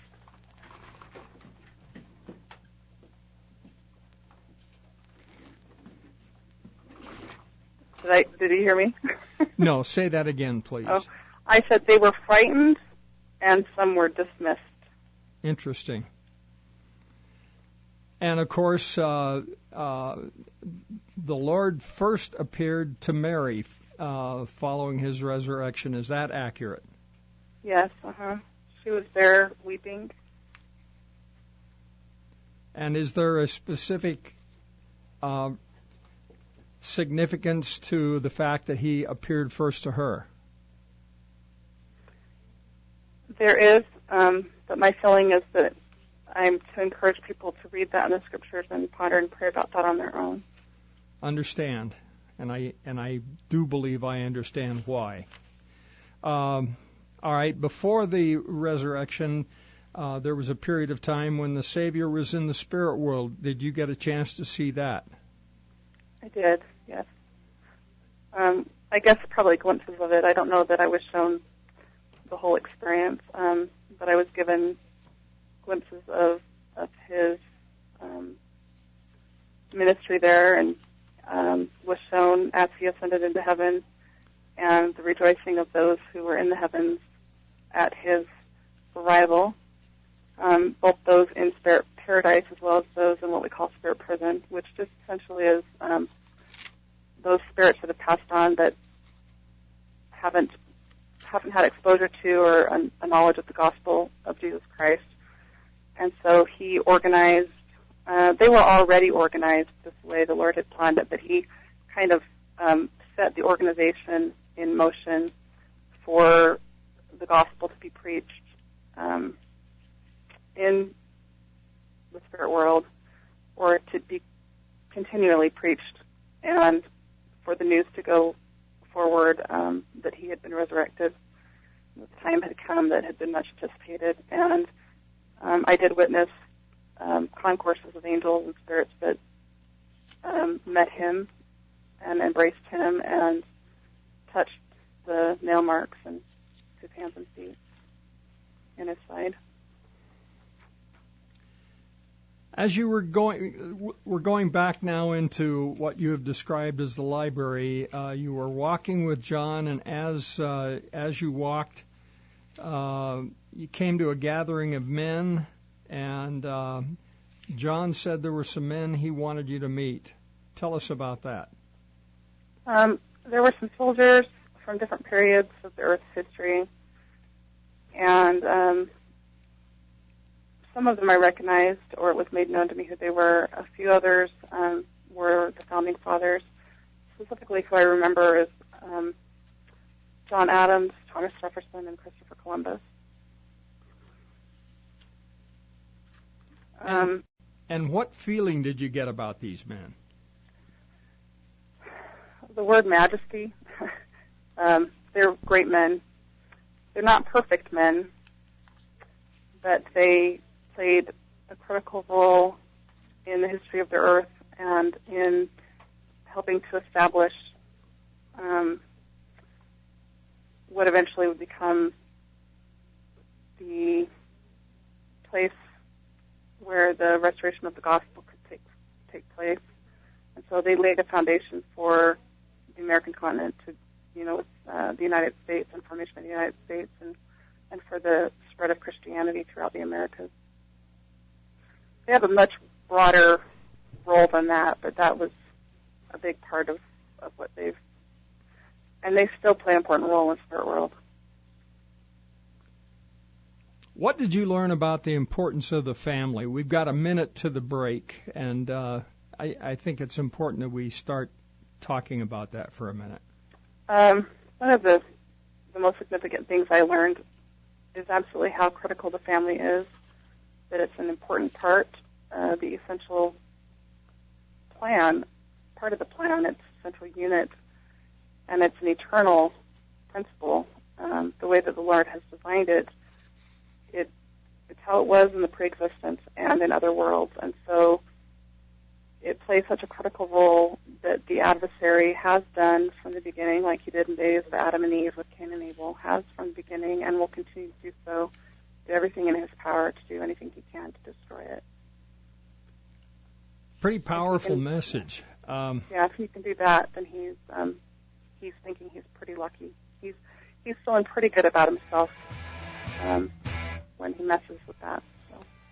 And of course, it's being destroyed in our day and age. We see it week in, week out. We're going to pause briefly, and then we'll be back with Julie Rowe. You're listening to Drive Time Live, the Mills Crenshaw Show on K-Talk.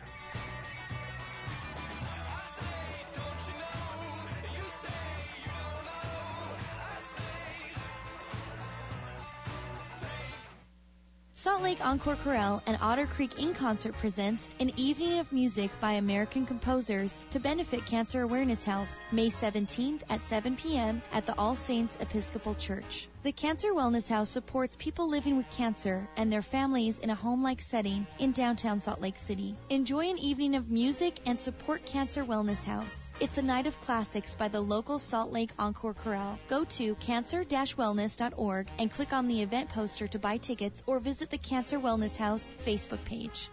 Well, it's happened. Just as the experts predicted, the collapse of the dollar has begun. Oh, I know, the mainstream media isn't talking about it, so it must not be true, right? What evidence do I have? Over the weekend, I had breakfast at IHOP. The same breakfast I bought before Obama took office for just under $5 was $11. That's 145% inflation. Most of the cost increase was over the last 6 months. Gold and silver won't make you rich, but they can keep your buying power of your assets from shrinking away to nothing. Please don't put it off. If you wait until after the election, when the media will finally admit we're in trouble, your assets will buy a fraction of what they'll buy now. Call me, 801-706-2256. Leave your name and number twice, and I'll call you to discuss your options. Or visit goldandsilverdirect.com to see what's available. Goldandsilverdirect.com or call 801-706-2256. Call 801-706-2256 now.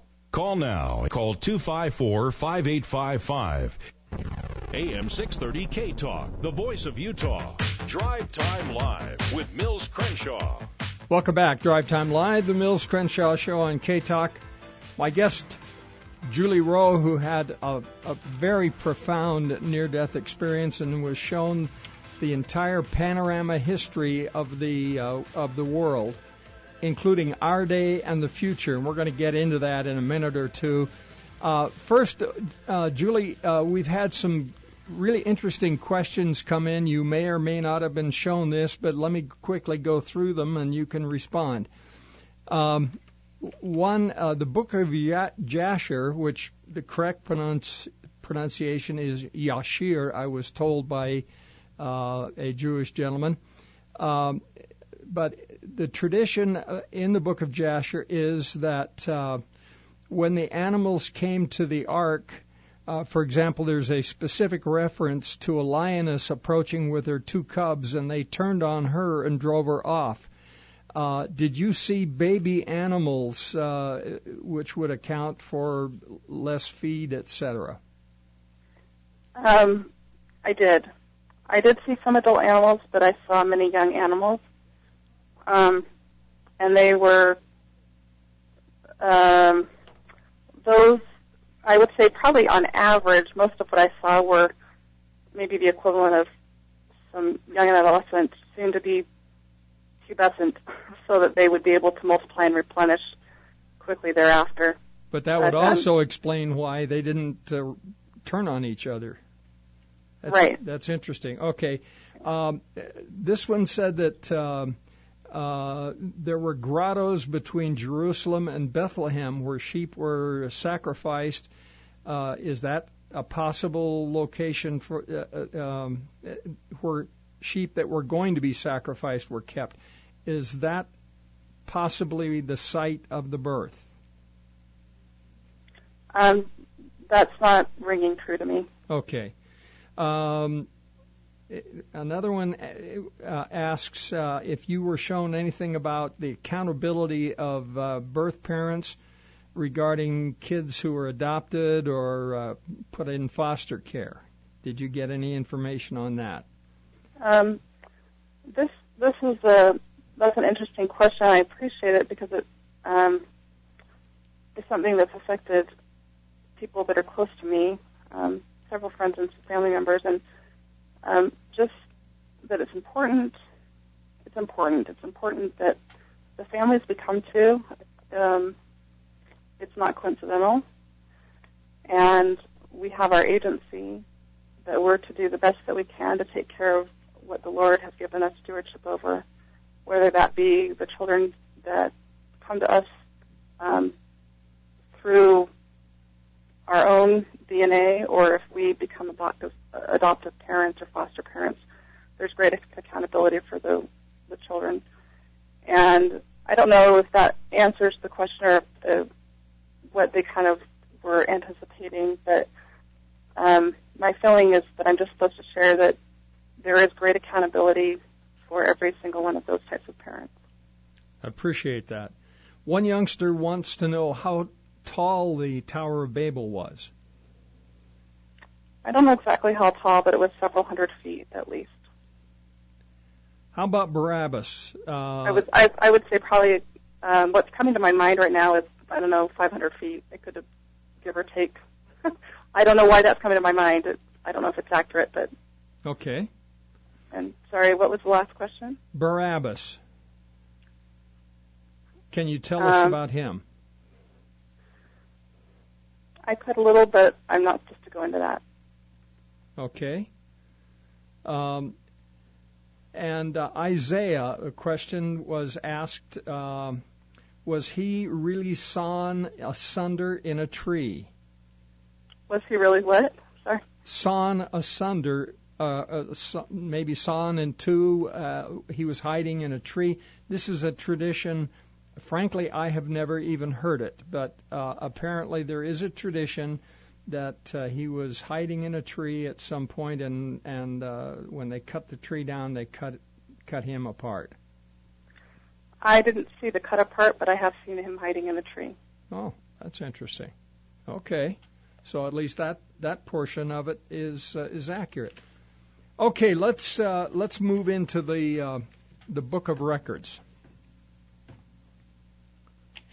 What can you share about? Well, you obviously, in the Book of Records, you were shown a lot of the restoration. You were shown the first vision. And as a summary of that, do you have a personal understanding that all of the presentations are true, that angels did appear, that the records were real, that they were translated? Yes, I've actually been shown all of that multiple times. And although I only talk about experiencing it, I mentioned that I was shown it a few times in the book, these things, but during my experience, I actually was shown all of these things 3 times, some things more than that. And then after I returned to my body, then the next day I had another experience where I had another very brief experience on the other side again, and I guess they checked to see how I was doing and confirmed that I was on board with what I'd been shown and that I understood and had enough clarity and remembered enough to know. And then I was shown some other things again. And one of those things that I was shown again was the significance of the restoration of the gospel, and specifically the translation of the plates and how Joseph Smith had the first vision and was attended to by angelic visitors, including but not limited to Moroni. And for me, the interesting part is that I was raised in the LDS faith. My dad was an LDS chaplain in the military, but I grew up going to the LDS church and then for much of my life attending non-denominational services that my dad did for his job. And so I, for several years, would go to the LDS church and then an hour to hour and a half of Protestant or non-denominational services. And then because of the nature of his job and the friends that I had growing up, I've been to just about every church at least once, with the exception of any Hindu, Buddhist, Islam, Muslim. I haven't participated in that, but of main Christian faiths, I've been to several different churches as a visitor. And this was important in building my own testimony as I grew up. But there came a point in time in my early, mid to late 30s, and actually really kind of peaked right before I had this experience where I was going through some particular trials with my testimony pertaining to Joseph Smith and that story. And so it's truly miraculous to me that the Lord, knowing us each as individuals so well and loving us so much, that He gave me an opportunity to know without a doubt. And that's available to each and every individual with anything that we want to know. If we have a question, no matter what it is, no matter how simple it may seem, no matter how basic or complicated it may seem to us, if we take it to the Lord, His promises are sure, and He will, if we go with a sincere heart, He will answer that and He will tell us. And actually, my true conversion of the Joseph Smith story occurred before I ever was shown any of this. It just kind of solidified it. Fascinating. Some more questions that have come in. Did you see George Washington, and what were your impressions of him? I did. I had a brief encounter. He's a pretty busy guy. He's a noble man, and he has continued to progress in the spirit world and has done and has been doing great things. In fact, his mission on Earth was just the beginning as far as his, obviously as the first president of the United States and one of the founding fathers, to be able to do what he did was incredible. And the amount of sacrifice and service that he's given to mankind on the Earth. But he's continued in the spirit world to take on a leadership role in a missionary capacity. Interesting. The next question is, why were you allowed to see so much and see so many things in detail? Well, I love that question because I don't know. I ask the Lord that almost every day over the years, many times, seeking to try to have understanding, and every time the answer was always the same, and it was, don't ask why. And I was, as time went on, I was given some instruction when I had the experience on the other side that I've kept close to my heart. But as the adversary works on us,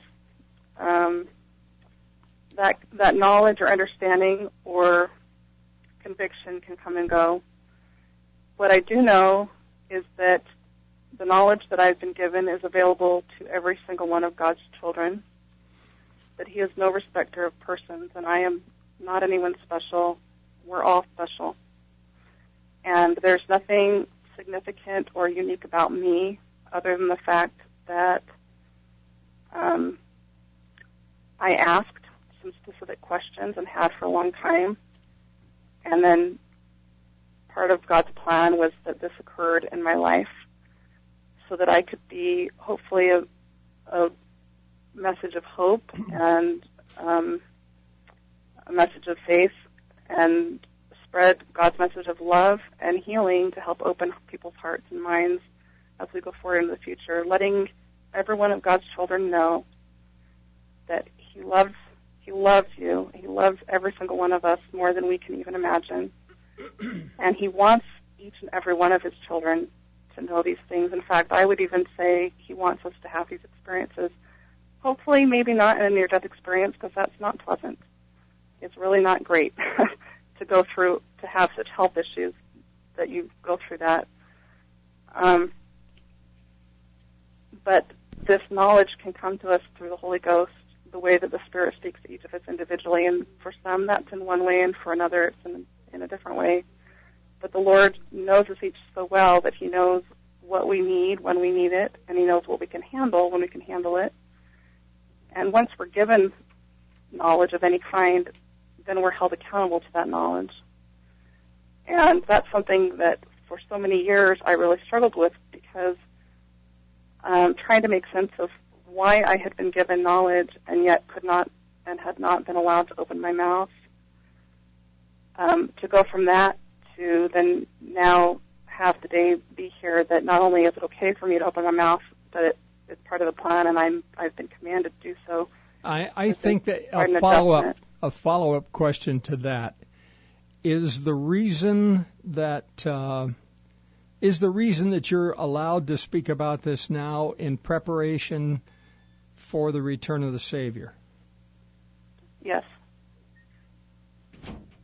And there's a lot that has to happen before that takes place, and a lot of preparation that we each need to be able to be ready for the bridegroom.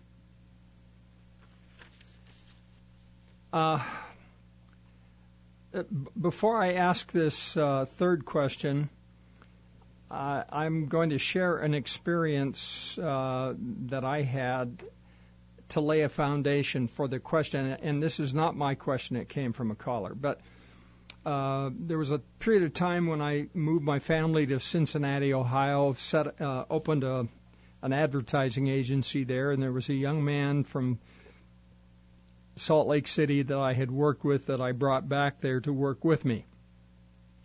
During one discussion and we got into gospel topics a lot in the office, he said he's a young missionary, that they had been in the upper room of the temple, and Joseph Fielding Smith was presiding, and the missionaries were allowed to ask questions. And one missionary in the back stood up and said, President Smith, was the Savior married? And President Smith hung his head for a minute, then looked up and said, yes, but don't preach it. I shared that experience one time when I was asked to teach a high priest quorum lesson. And I said, now, brethren, the order of the gospel is out of the mouth of two or more witnesses shall all words be established. And I tell you in advance, I only have one source for this, and I explained who the source was. And I said, I personally believe what he said is true, but I don't have a second source. One of the brethren in that meeting raised his hand and says, now you do. I was there at that meeting. We'll be right back with my guest, and I will ask this third question.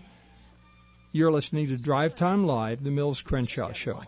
Like when you slide into a rock star parking spot, or get a great table at that hot new restaurant.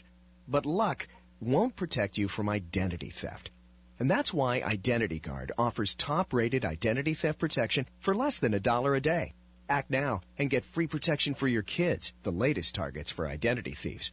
Get it now for less than $1 a day at IdentityGuard.com/dollar. That's IdentityGuard.com/dollar. Finding time to get caught up at the office can be impossible. That's why you need Go to My PC by Citrix. It allows you to securely access your entire office computer from any Mac, PC, tablet, or smartphone. So you can be at work from anywhere. You can use any program, edit, or send any file just as if you were sitting at your desk. Try Go to My PC free for 45 days. Visit GoToMyPC.com. Click the Try It Free button and enter promo code 45. In this era of overspecialization, it's nice to know there's a highly skilled dentist that can take care of your whole family. From orthodontics to wisdom tooth removal, cosmetic dentistry to crowns and implants. Not only that, the entire clinic is family friendly. There's even a playroom for the kids. Now, let me recommend Dr. Sam Ritchie in Riverton at the Lighthouse Dental, located at the southwest corner of Bangerter and 134th South. From the moment you walk in, you're going to feel at home. The rates are reasonable, and there are several types of financing available, no matter what your family's dental needs might be. Tell the receptionist you're a K-Talk listener and you'll get an initial consultation and examination, including x-rays, absolutely free. Call 801-253-GRIN. That's easy to remember. 253-4746. That's 253-GRIN. Call now, 253-GRIN, to schedule your free consultation, 801-253-GRIN, and remember to tell them Mills referred you, or you can visit them at their website, lighthousesmiles.com. You're listening to Utah's first #1 talk station. K-Talk, AM 630, KTKK, Sandy, Salt Lake City. The whole truth and nothing but the truth. NBC News Radio, I'm Alex Witt. House Speaker John Boehner is not among the expanding list of lawmakers calling for the resignation of Veterans Affairs Secretary Eric Shinseki over health care issues at the VA, but Boehner says that President Obama should be held accountable. The economic and societal harm from motor vehicle crashes amounted to a whopping $871 billion in 2010. The National Highway Traffic Safety Administration examined the toll, which left nearly 33,000 people dead, 3.9 million injured, and 24 million vehicles damaged. The White House is voicing concerns about the latest fighting in Ukraine. State Department spokeswoman Jen Psaki. Today, heavily armed separatists in Sloviansk shot down a military transport helicopter, killing 14 people. The loss underscores the challenge Ukrainian forces face in fighting a guerrilla-style insurgency. On Wall Street, the Dow gained 65 points, the S&P 500 tacked on 10 points, and the Nasdaq rose 23. This is NBC News Radio. 44 people have been charged in the suburban Pittsburgh heroin ring.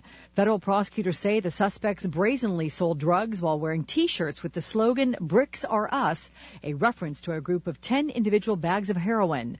12 of the suspects remain at large.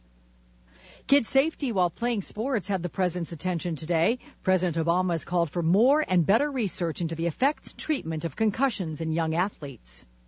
We've got to have every parent and coach and teacher recognize the signs of concussions, and we need more athletes to understand how important it is to do what we can to prevent injuries and to admit them when they do happen. So, right, we have to change a culture that says, you suck it up. The world is on the brink of a sixth great extinction. A new study says species of plants and animals are becoming extinct at least 1,000 times faster than they did before humans arrived on the scene.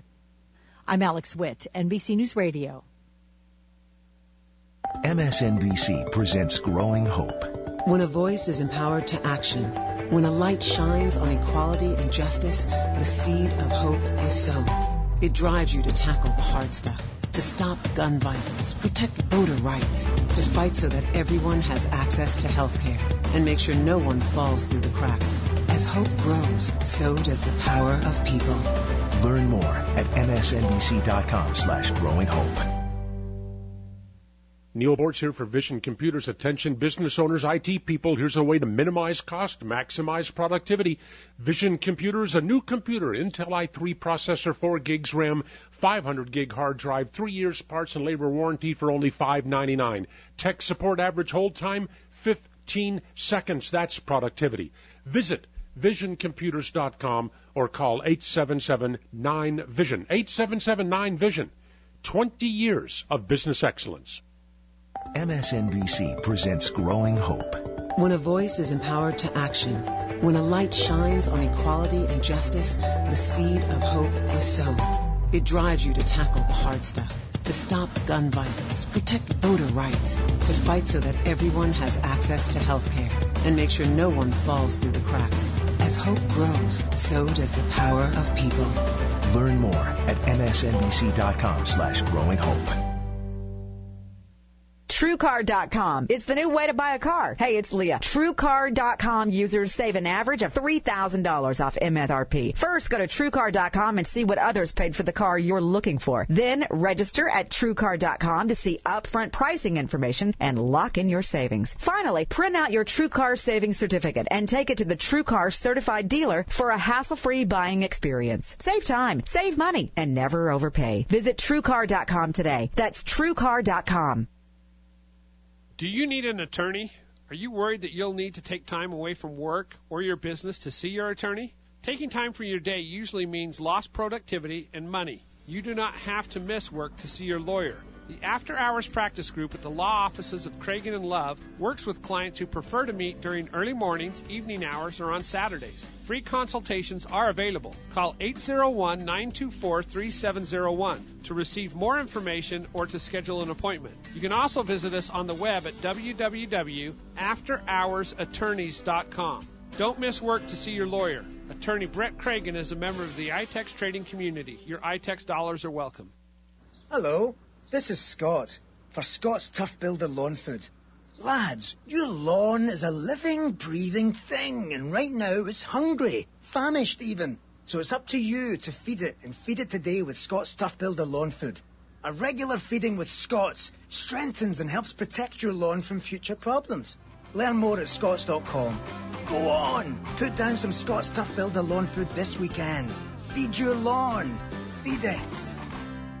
I run a small taxi company. I buy retired police cars at auction and turn them into cabs. These cop cars have been through a lot. Driven hard all day, every day for years. Through brutal winters and summers. Almost 100,000 miles. And I need this car to last for another 300,000. That's why I look for cruisers protected with Mobil 1 synthetic motor oil. It's engineered to perform under extreme conditions, so I know the engine will run like new. Mobil 1. Keep your engine running like new. Before Rush, there was Mills. Before Limbaugh, there was Crenshaw. Hard-hitting political talk and human interest discussions since 1965. Now, Drive Time Live with the Dean of Talk Radio, Mills Crenshaw. Thank you, Ted Sumner. It is 6 minutes past 5. Ted, I hope you were able to listen in today. I know that you have a real reverence for these near-death experiences. My guest, of course, is Julie Rowe, and in this hour we're going to get into current day, what she saw about our current day and the future, the near future. But before we do that, we still have one question that's a holdover from last hour, and I just shared that one incident. I had an email message that reminded me that Jewish tradition was that no man could be a rabbi if he was unmarried. Now, with that background, Julie, here is the question, and it's a sincere question. Did you see Mary Magdalene? What do you know about her? And what was her relationship with the Savior? Yes, I did see her, and I do have clarity on that. But it's not something I've been given, I guess, for lack of a better word, I haven't been given permission to discuss his relationship with her. Okay. Due to the sacred nature of it, but what I have been told is that is one of those questions that if you study it out in the scriptures and then take it to the Lord, if He would like you to know that, He'll give you that information. I appreciate that, and I have a firm conviction in my own heart and mind as to the answer to that. We'll just leave it at that.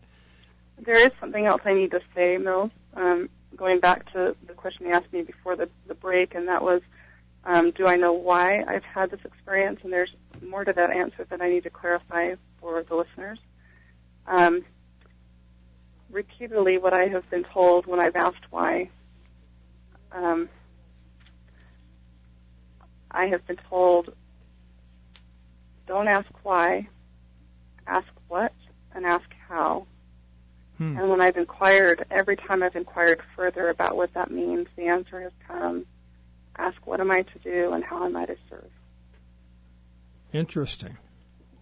What am I to do and how am I to serve? And the thought has occurred to me very, very strongly as we prepared for this show, Julie, that the role of witnesses are going to be increasingly important in the upcoming months and years. Mm-hmm. And there will be more and more of them that will come forth. I think that is becoming self-evident, and it's going to get to the point where people have to willfully reject the truth in the face of all of the witnesses that there will be available. Yes, there will soon come a day that you're going to have to pick sides. Well, that brings us to another question that I think will help. Oh, no. Before this is a question I've been waiting for, and before we get into what's going to happen in the immediate future and in the not-too-distant future, I want you to tell the audience about the beautiful woman you saw with dark hair. I actually saw a couple of them, but the one that I referenced, and I'm not going to go into great detail on this due to the sacred nature that the role that she plays, but I did have a divine experience with witnessing. I only talk about witnessing her. I did have an interaction as well, but I do talk about in the book witnessing her, and it is our Mother in Heaven. And my understanding as to one of the reasons that I was shown her and had that experience was that there's a misunderstanding in the world about the role of women, both in the premortal realm as well as here on Earth, and the role that we play going forward in the future, and how absolutely important women are in every way, that we stand as an equal next to our husbands or helpmeets, and that our Mother in Heaven is in that capacity with Father in Heaven, that due to the sacred nature and the respect that he has for her, we don't discuss her. But it's not because she isn't important or that she doesn't play an equal and valuable role. It's because he is essentially doing what every man on earth has been commanded to do, and that is to protect and shield women. It's, I think, very important that you shared that. I have come to the conclusion in my own heart as I've pondered this that the reason there is no direct reference to our Mother in Heaven in the Scriptures is because of the sacred nature of her role, and because Father's name is bandied about and used as an insult. Mm-hmm. What would they do with reference to our Mother in Heaven? And I think we'll just leave it at that. You're correct. Telephone number 801-254-5855. All right. We're coming into current times. What did you see or understand will be happening here? Let's start with Utah or in the United States in the near future, and what might signal to us that these things are about to happen, and what will warn us that the things that you saw are imminent. Okay.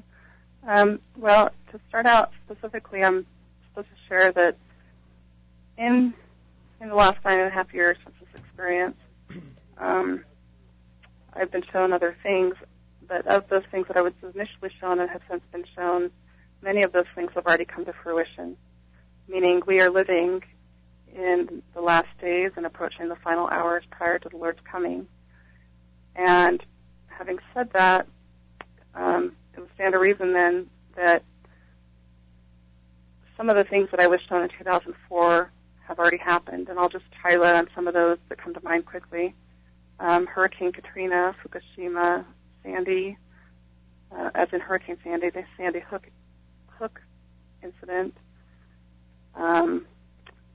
hurricanes, tsunamis, and earthquakes throughout the world. A couple of them that were in Chile, and some that will yet occur. Those are just kind of to name a few of things that have already happened, including what's gone on with the economy, presidential elections, including 2008, as well as the last election that we just had, and much of what we've seen occur during those elections, who it was that ran for president, who won for president, and what the current administration has since done as a result of their administration being elected. Concerning the 2008 election, I have a strong personal conviction, I cannot prove it, but I have a strong personal conviction that that election was stolen. Were you shown anything about that? I was, and I'll answer in the affirmative, but for my own safety, I need to refrain from going into any more detail. Okay, but you did answer in the affirmative. I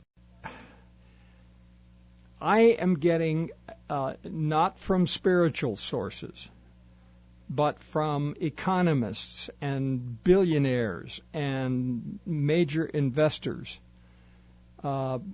over 23 separate sources, that we are about to face a huge financial collapse and that the banks are going to close. Were you shown anything like that? Yes, I was shown that during my experience, and I've been shown that several times since. So that is a fact? Yes. What do you see happening on the world front? What event might show us that we're on the edge of maybe World War III? That's another question from the audience. I would say people need to pay attention to what's going on in the Pacific. We don't hear much about what's going on, and what we do hear, most of it's not the truth in regards to what is happening with China and their relationship with basically everybody else out in their direction. Also relationships between China and Russia that have gone on for a long time. And North Korea plays a part in that as well. Libya, keeping their eye on Libya, as well as the other Middle Eastern countries, but I was specifically shown that a missile will be launched from Libya. But it will be Iran. Say that again. You saw a missile launched from Libya? Launched from Libya, but it will be Iran's doing.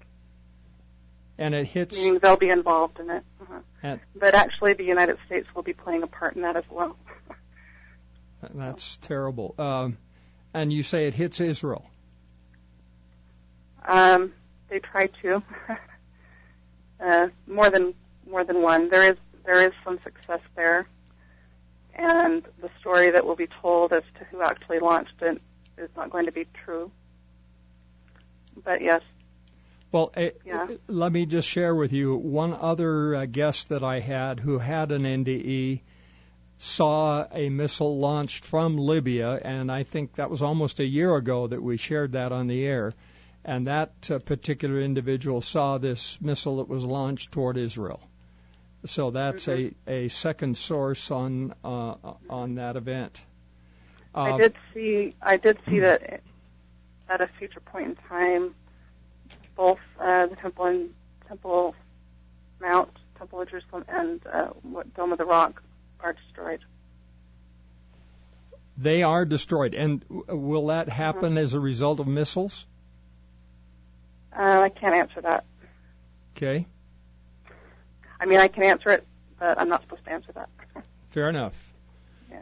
But the time will, and that answers another question: how could the temple be rebuilt? Because you've got the Dome of the Rock there, and if that's going to be destroyed, that answers that question. Let's get into what is going to happen domestically. As I have read in this book, you have seen foreign troops landing on both coasts of the United States. Is that correct? Yes. Tell us what you've seen.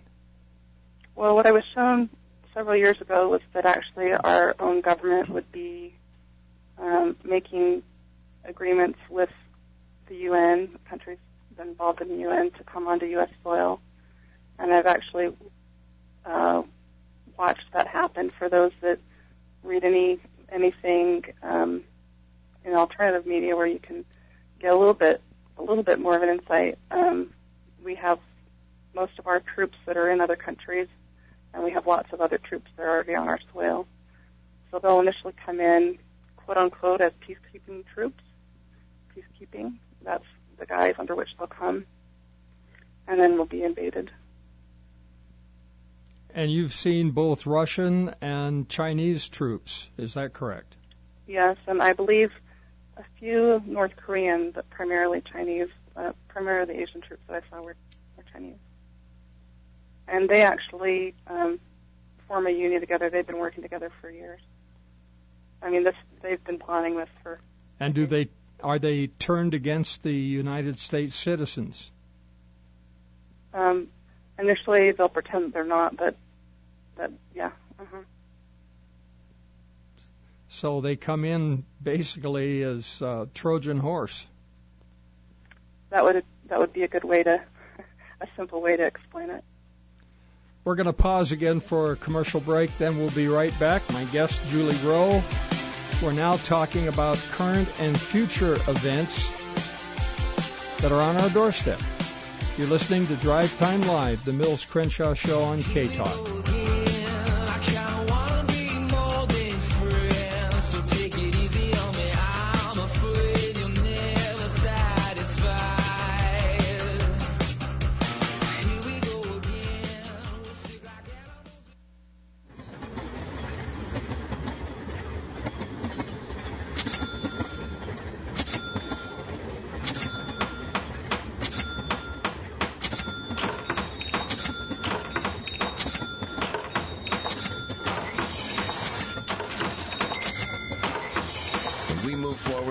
So does the rest of the economy. CSX trains are the most cost-efficient way to move goods to market. CSX, how tomorrow moves.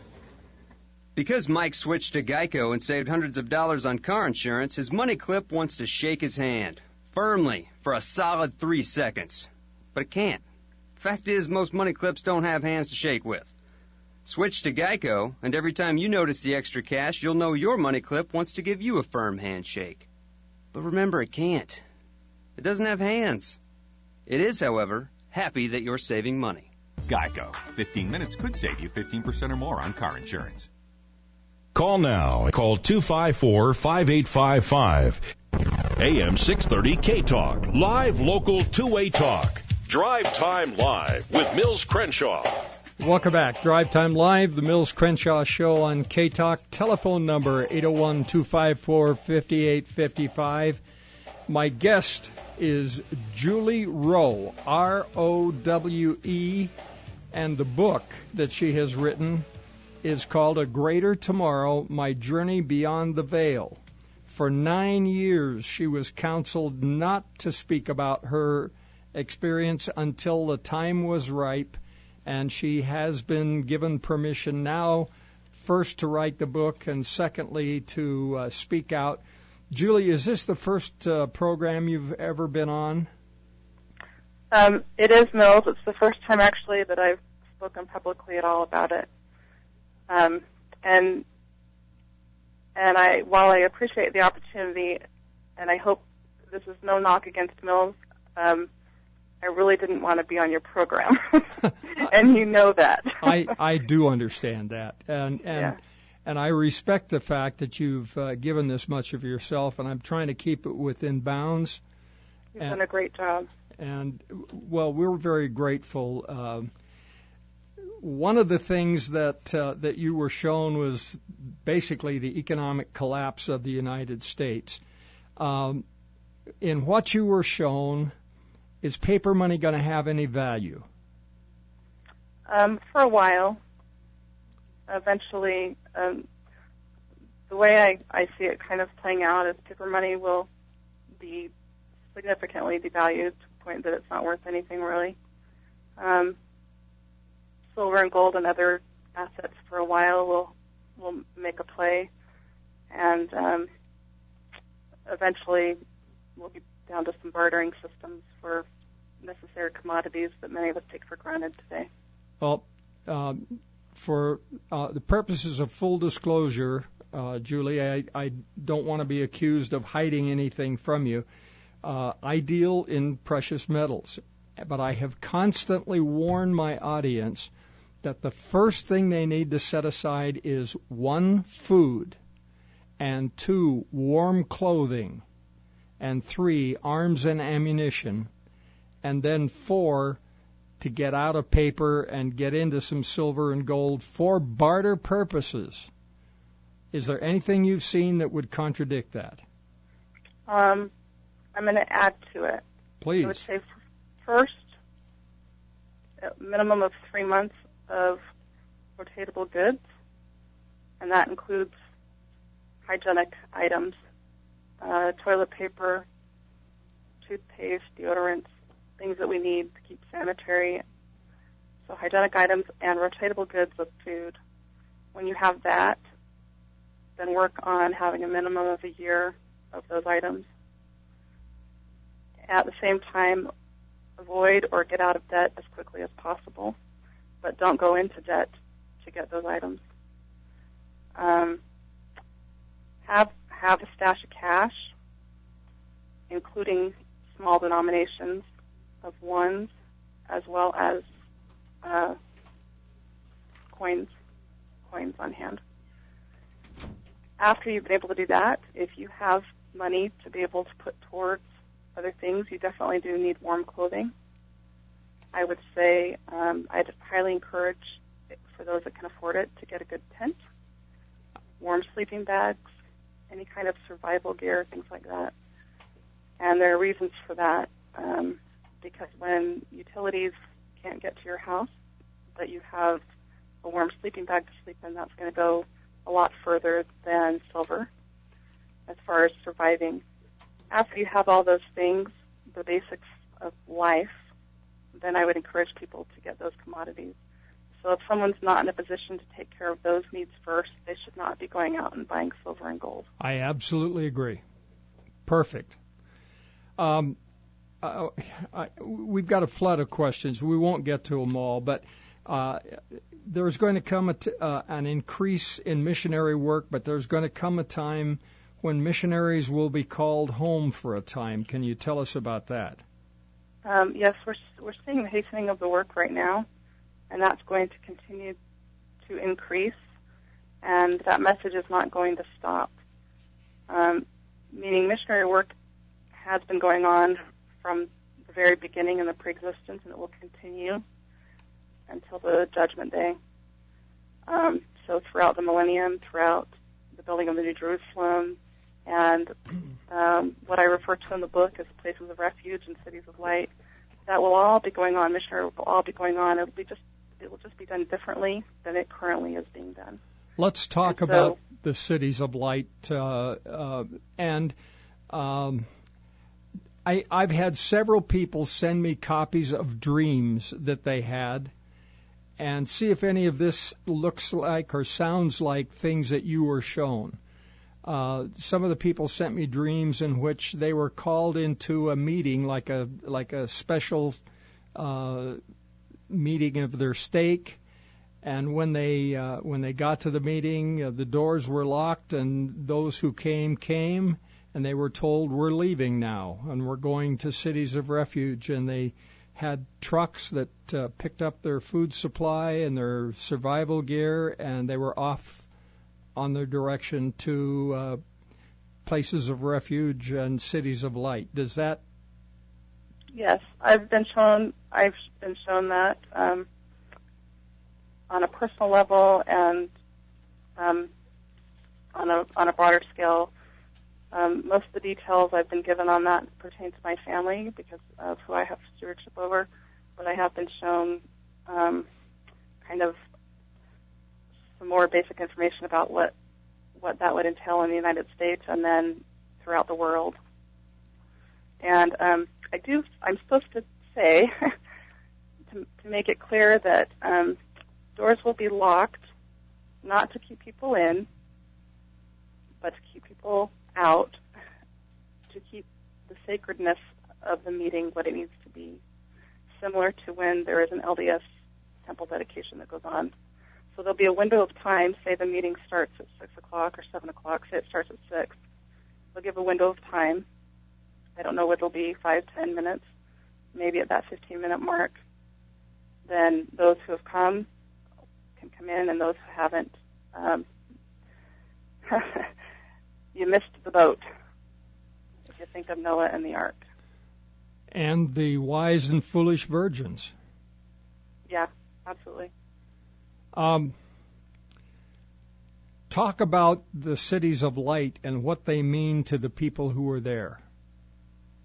Well, there'll be 10 cities all over the world, but we'll just focus on the United States.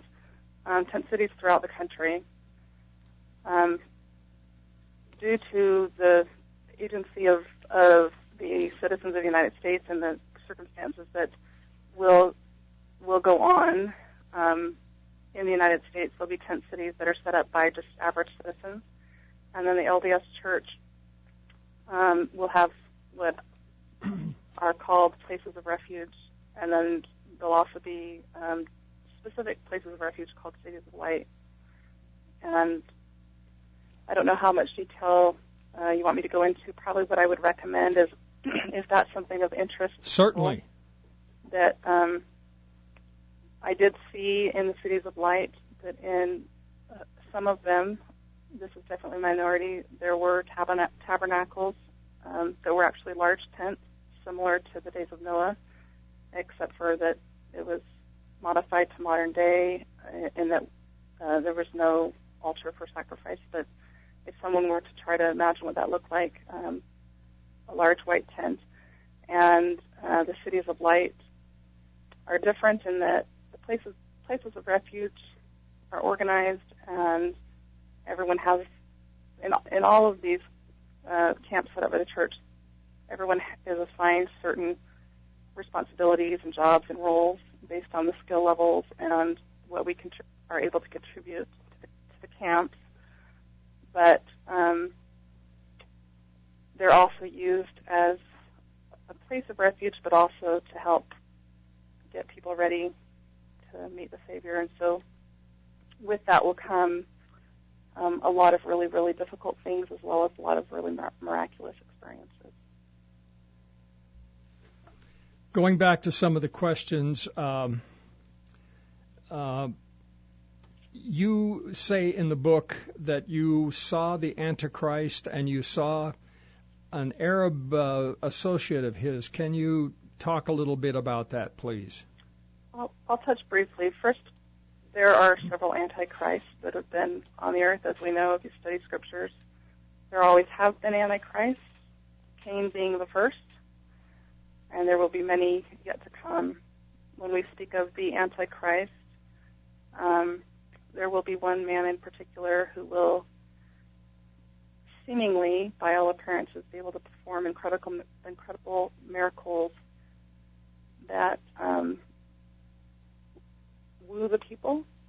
Even many members of the LDS faith will be deceived by this man.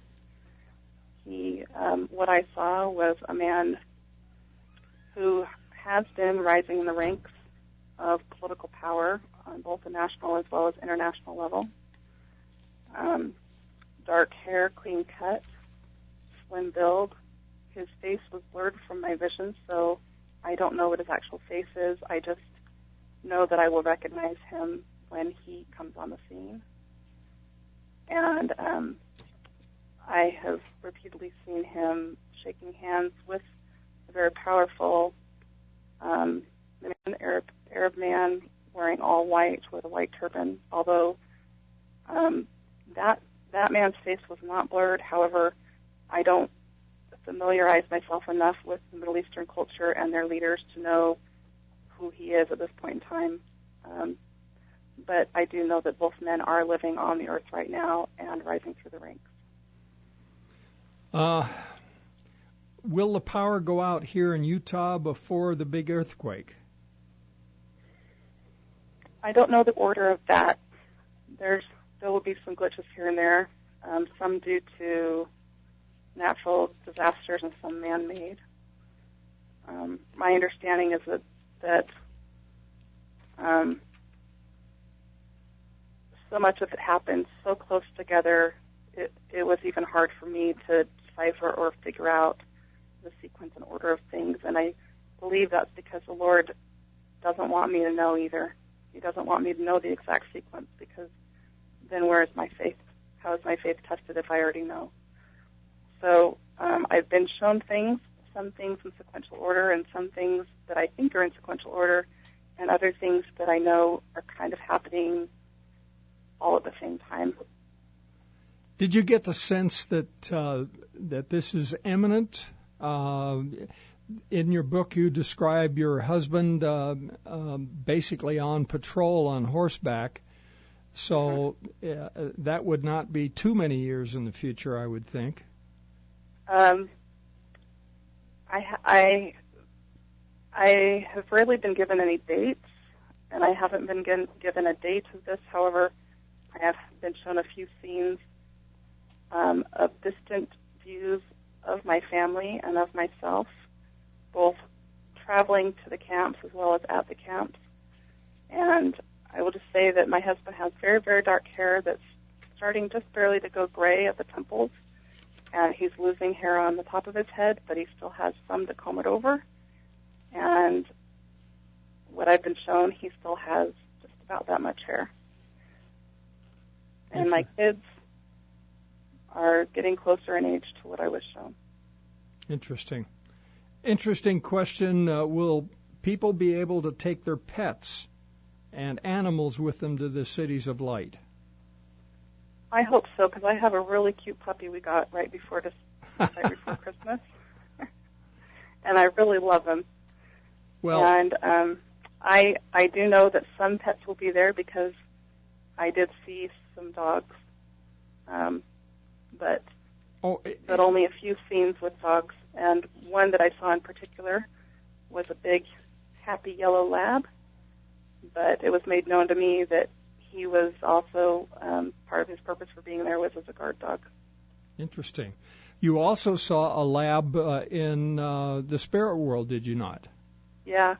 I guess labs are good dogs most of the time. I don't know.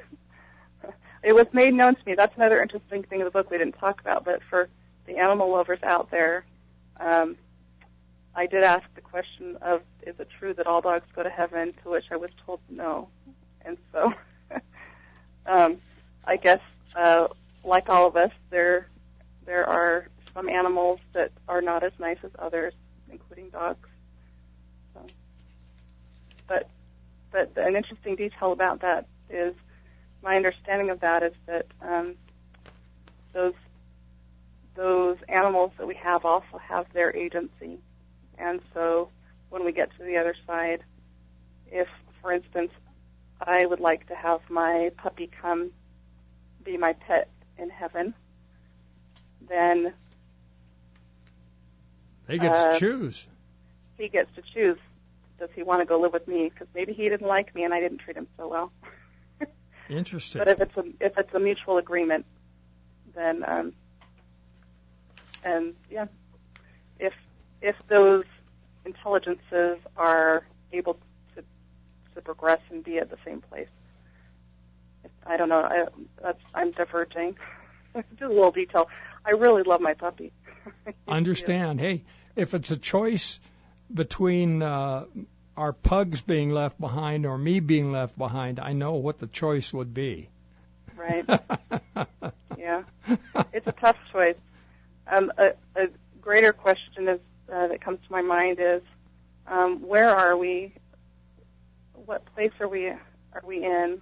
And I'm not just talking physically. I'm talking spiritually, mentally, emotionally. Where are we at?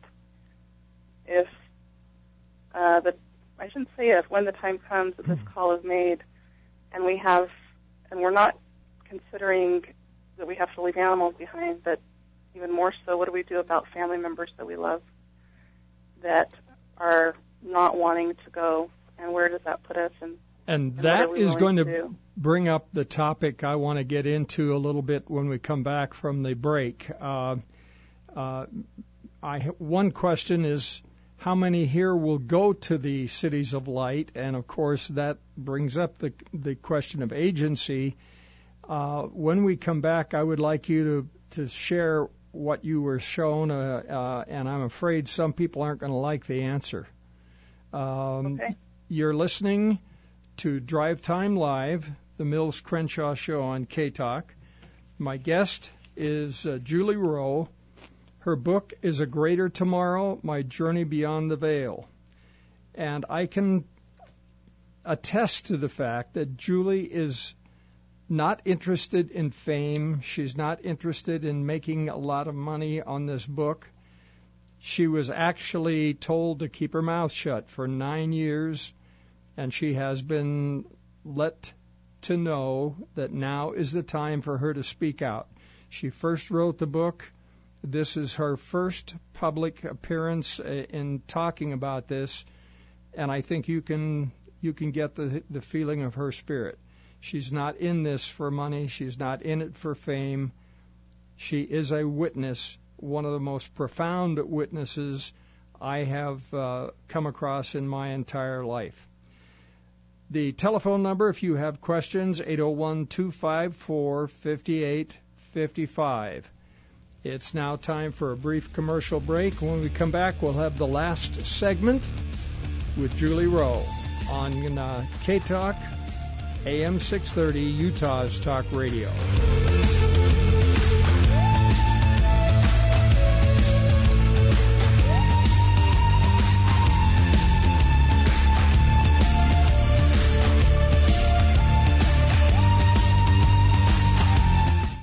Well, it's happened. Just as the experts predicted, the collapse of the dollar has begun. Oh, I know, the mainstream media isn't talking about it, so it must not be true, right? What evidence do I have? Over the weekend, I had breakfast at IHOP. The same breakfast I bought before Obama took office for just under $5 was $11. That's 145% inflation. Most of the cost increase was over the last 6 months. Gold and silver won't make you rich, but they can keep your buying power of your assets from shrinking away to nothing. Please don't put it off. If you wait until after the election, when the media will finally admit we're in trouble, your assets will buy a fraction of what they'll buy now. Call me, 801-706-2256. Leave your name and number twice, and I'll call you to discuss your options. Or visit goldandsilverdirect.com to see what's available. Goldandsilverdirect.com, or call 801-706-2256. Call 801-706-2256 now.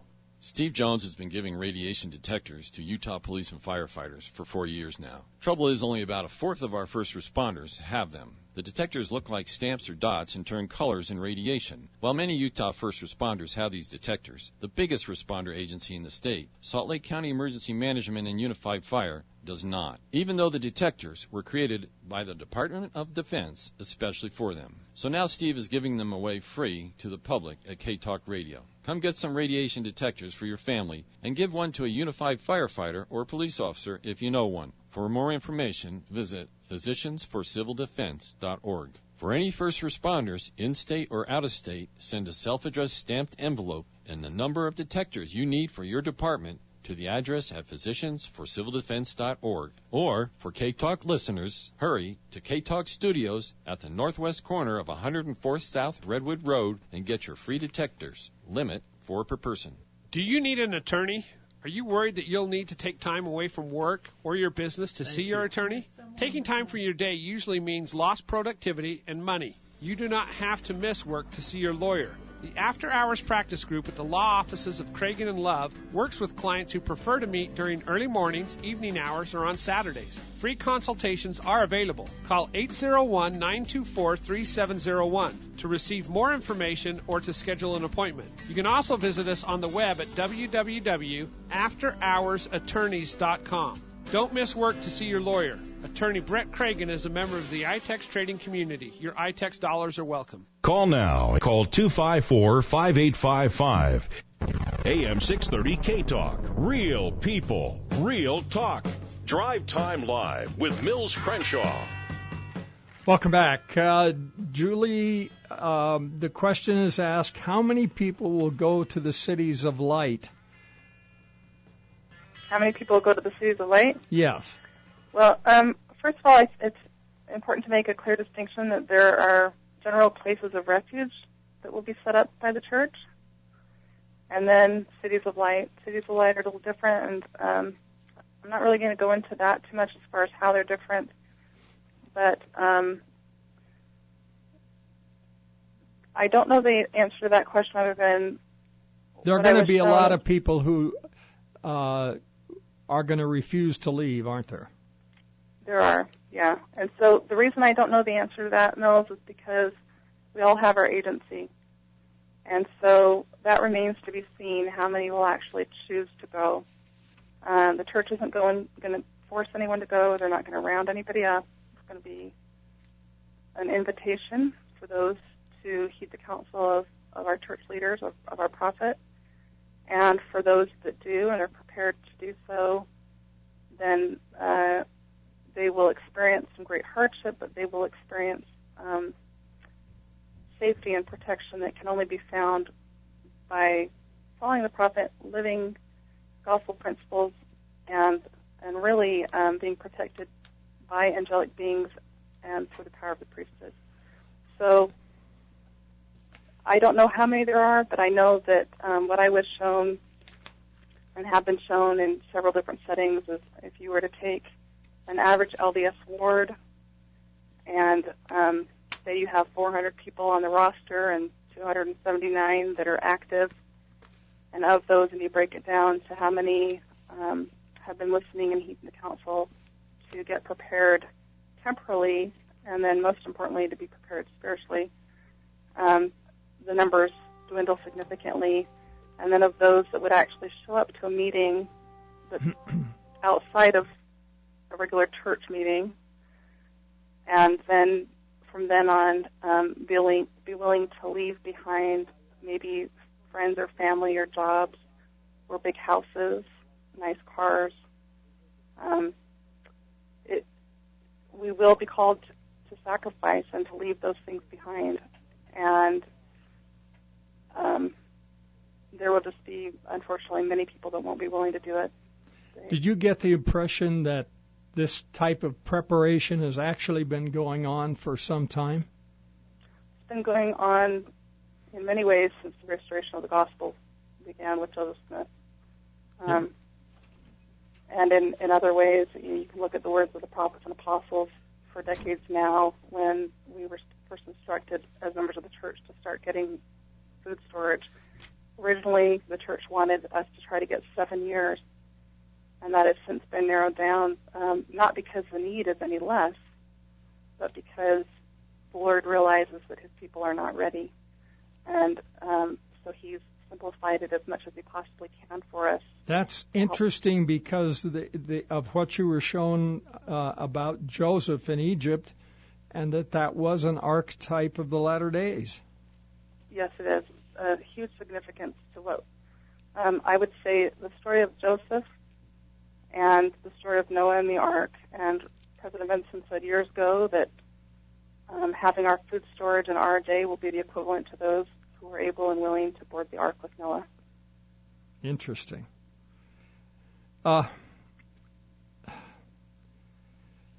Comment on the cleansing of the church, Doctrine and Covenants, 112th section. That's a big topic. Can you narrow it down a little? Well, I'm just giving you the way the question came in. I would say for everyone worldwide, but particularly those, since we're talking to those of you in Utah, pay attention to what's going on and listen to your leaders, and most importantly, really take heed and pray and ask the Lord what it is that you specifically need to do individually and then collectively for your family and then for your community, because at some point in time there will be major earthquakes in that Wasatch Front area. It'll affect all of the city of Utah, but particularly the Wasatch Front. And homes are going to fall off the mountainside? Yeah, there'll be flooding. Water will come up from underneath the earth, and major flooding and dams broken and all kinds of stuff. And my feeling is, I guess my hope is that individuals will have already been called to places of refuge before that occurs. But I don't have a guarantee on that. I don't know that for sure. That's my feeling, and that's my hope, that many will have heeded the call and gone to the camps before that occurs. But I don't know for sure. Okay, question that just came in. Do we have a decent president coming up, or do we have a traitor? I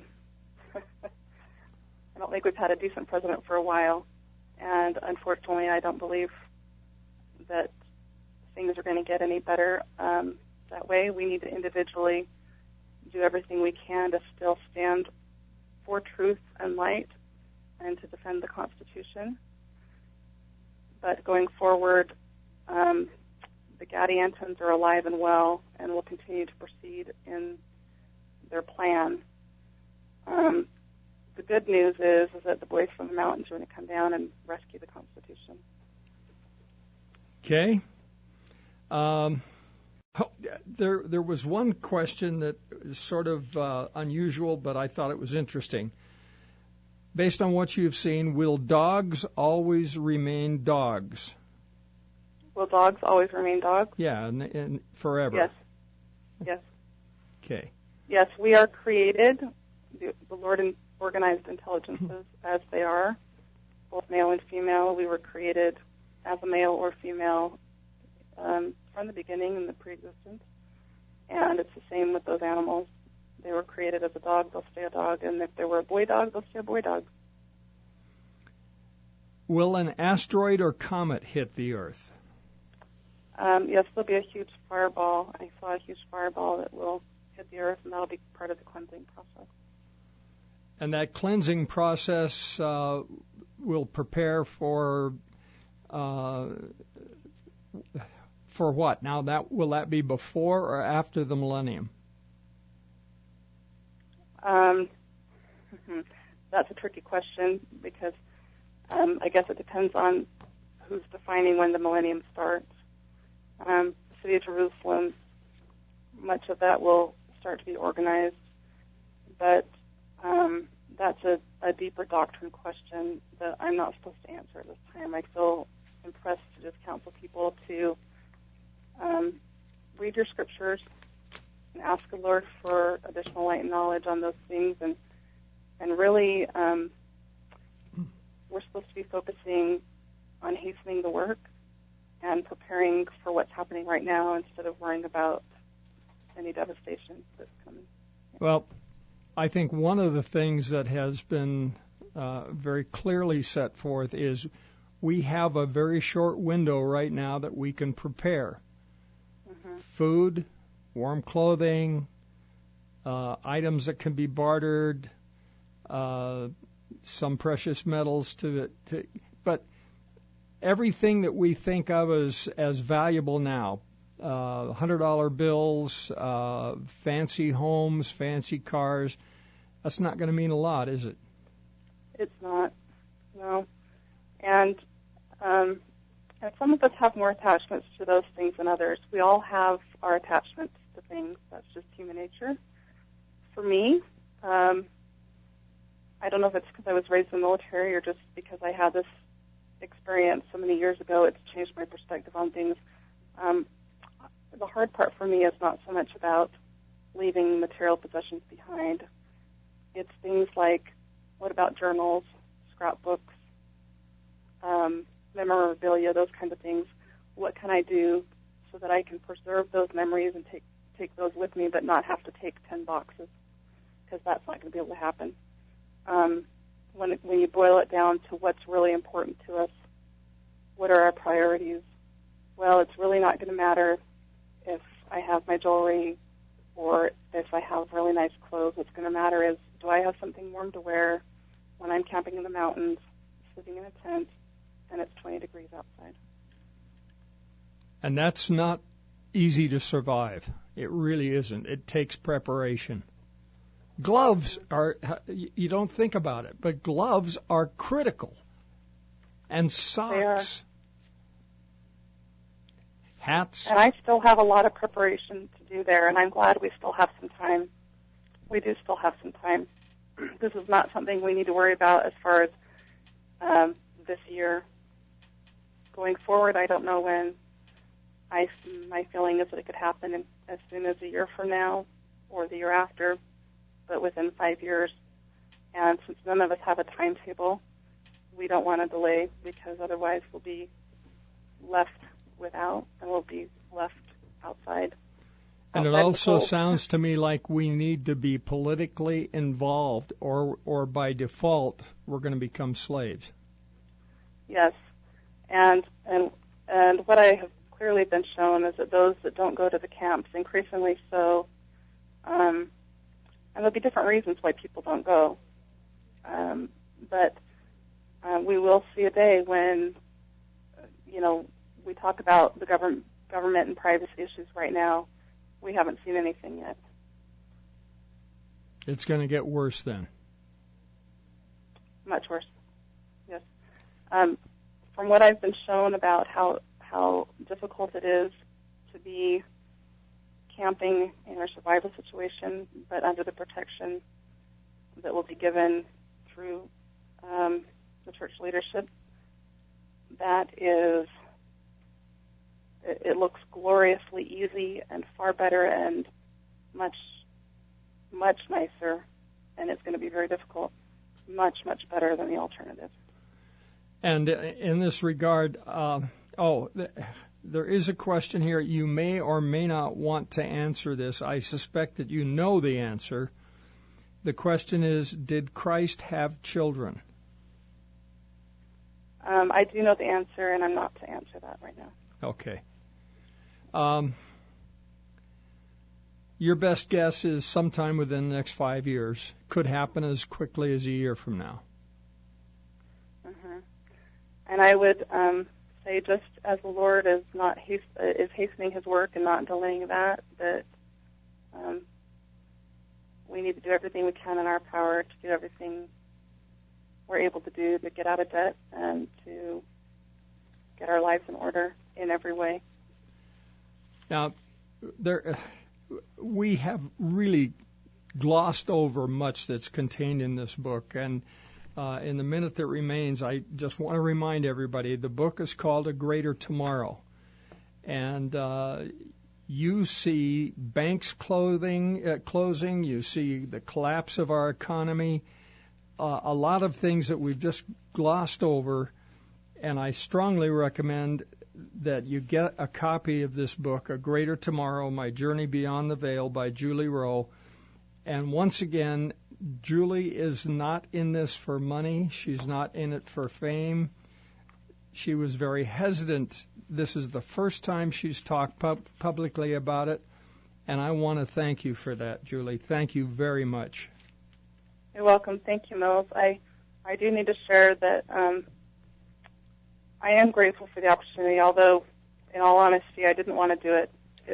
It wasn't anything because of Mills and your show. It was because they're hard topics to talk about, and because of the personal and sacred nature, but also knowing that when the Lord commands, you do it, and He told me I needed to be on here, so I am.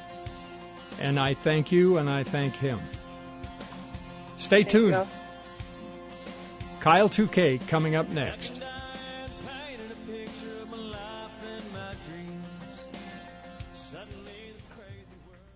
My dentist's name is Dr. Sam Ritchie, and he's something else. I had an upper molar extracted and an implant that would secure a replacement crown. The assistant had me select a movie. I lay back in the chair, and I was enjoying a film about World War I fighter pilots when Dr. Sam fussed with some preliminary stuff, and as the film neared the end, I wondered, when will the extraction begin? Just then, Dr. Sam said, "All done." With the extraction? He nodded. With the implant? He nodded again. No discomfort, no anxiety, the friendliest staff you'll ever meet. If you're looking for that kind of dentist, the kind you never have to dread seeing, I know just such a professional. Let me recommend Dr. Sam Ritchie in Riverton at the Lighthouse Dental, located at the southwest corner of Bangor and 134th South. Call 801-253-GRIN. That's easy to remember. 253-4746. That's 253-GRIN. Call now. Life is extraordinary, and since 1935, GNC has offered everything you need to achieve your goals. From our more than 30 customized VitaPack programs to a full array of sports nutrition products. Become a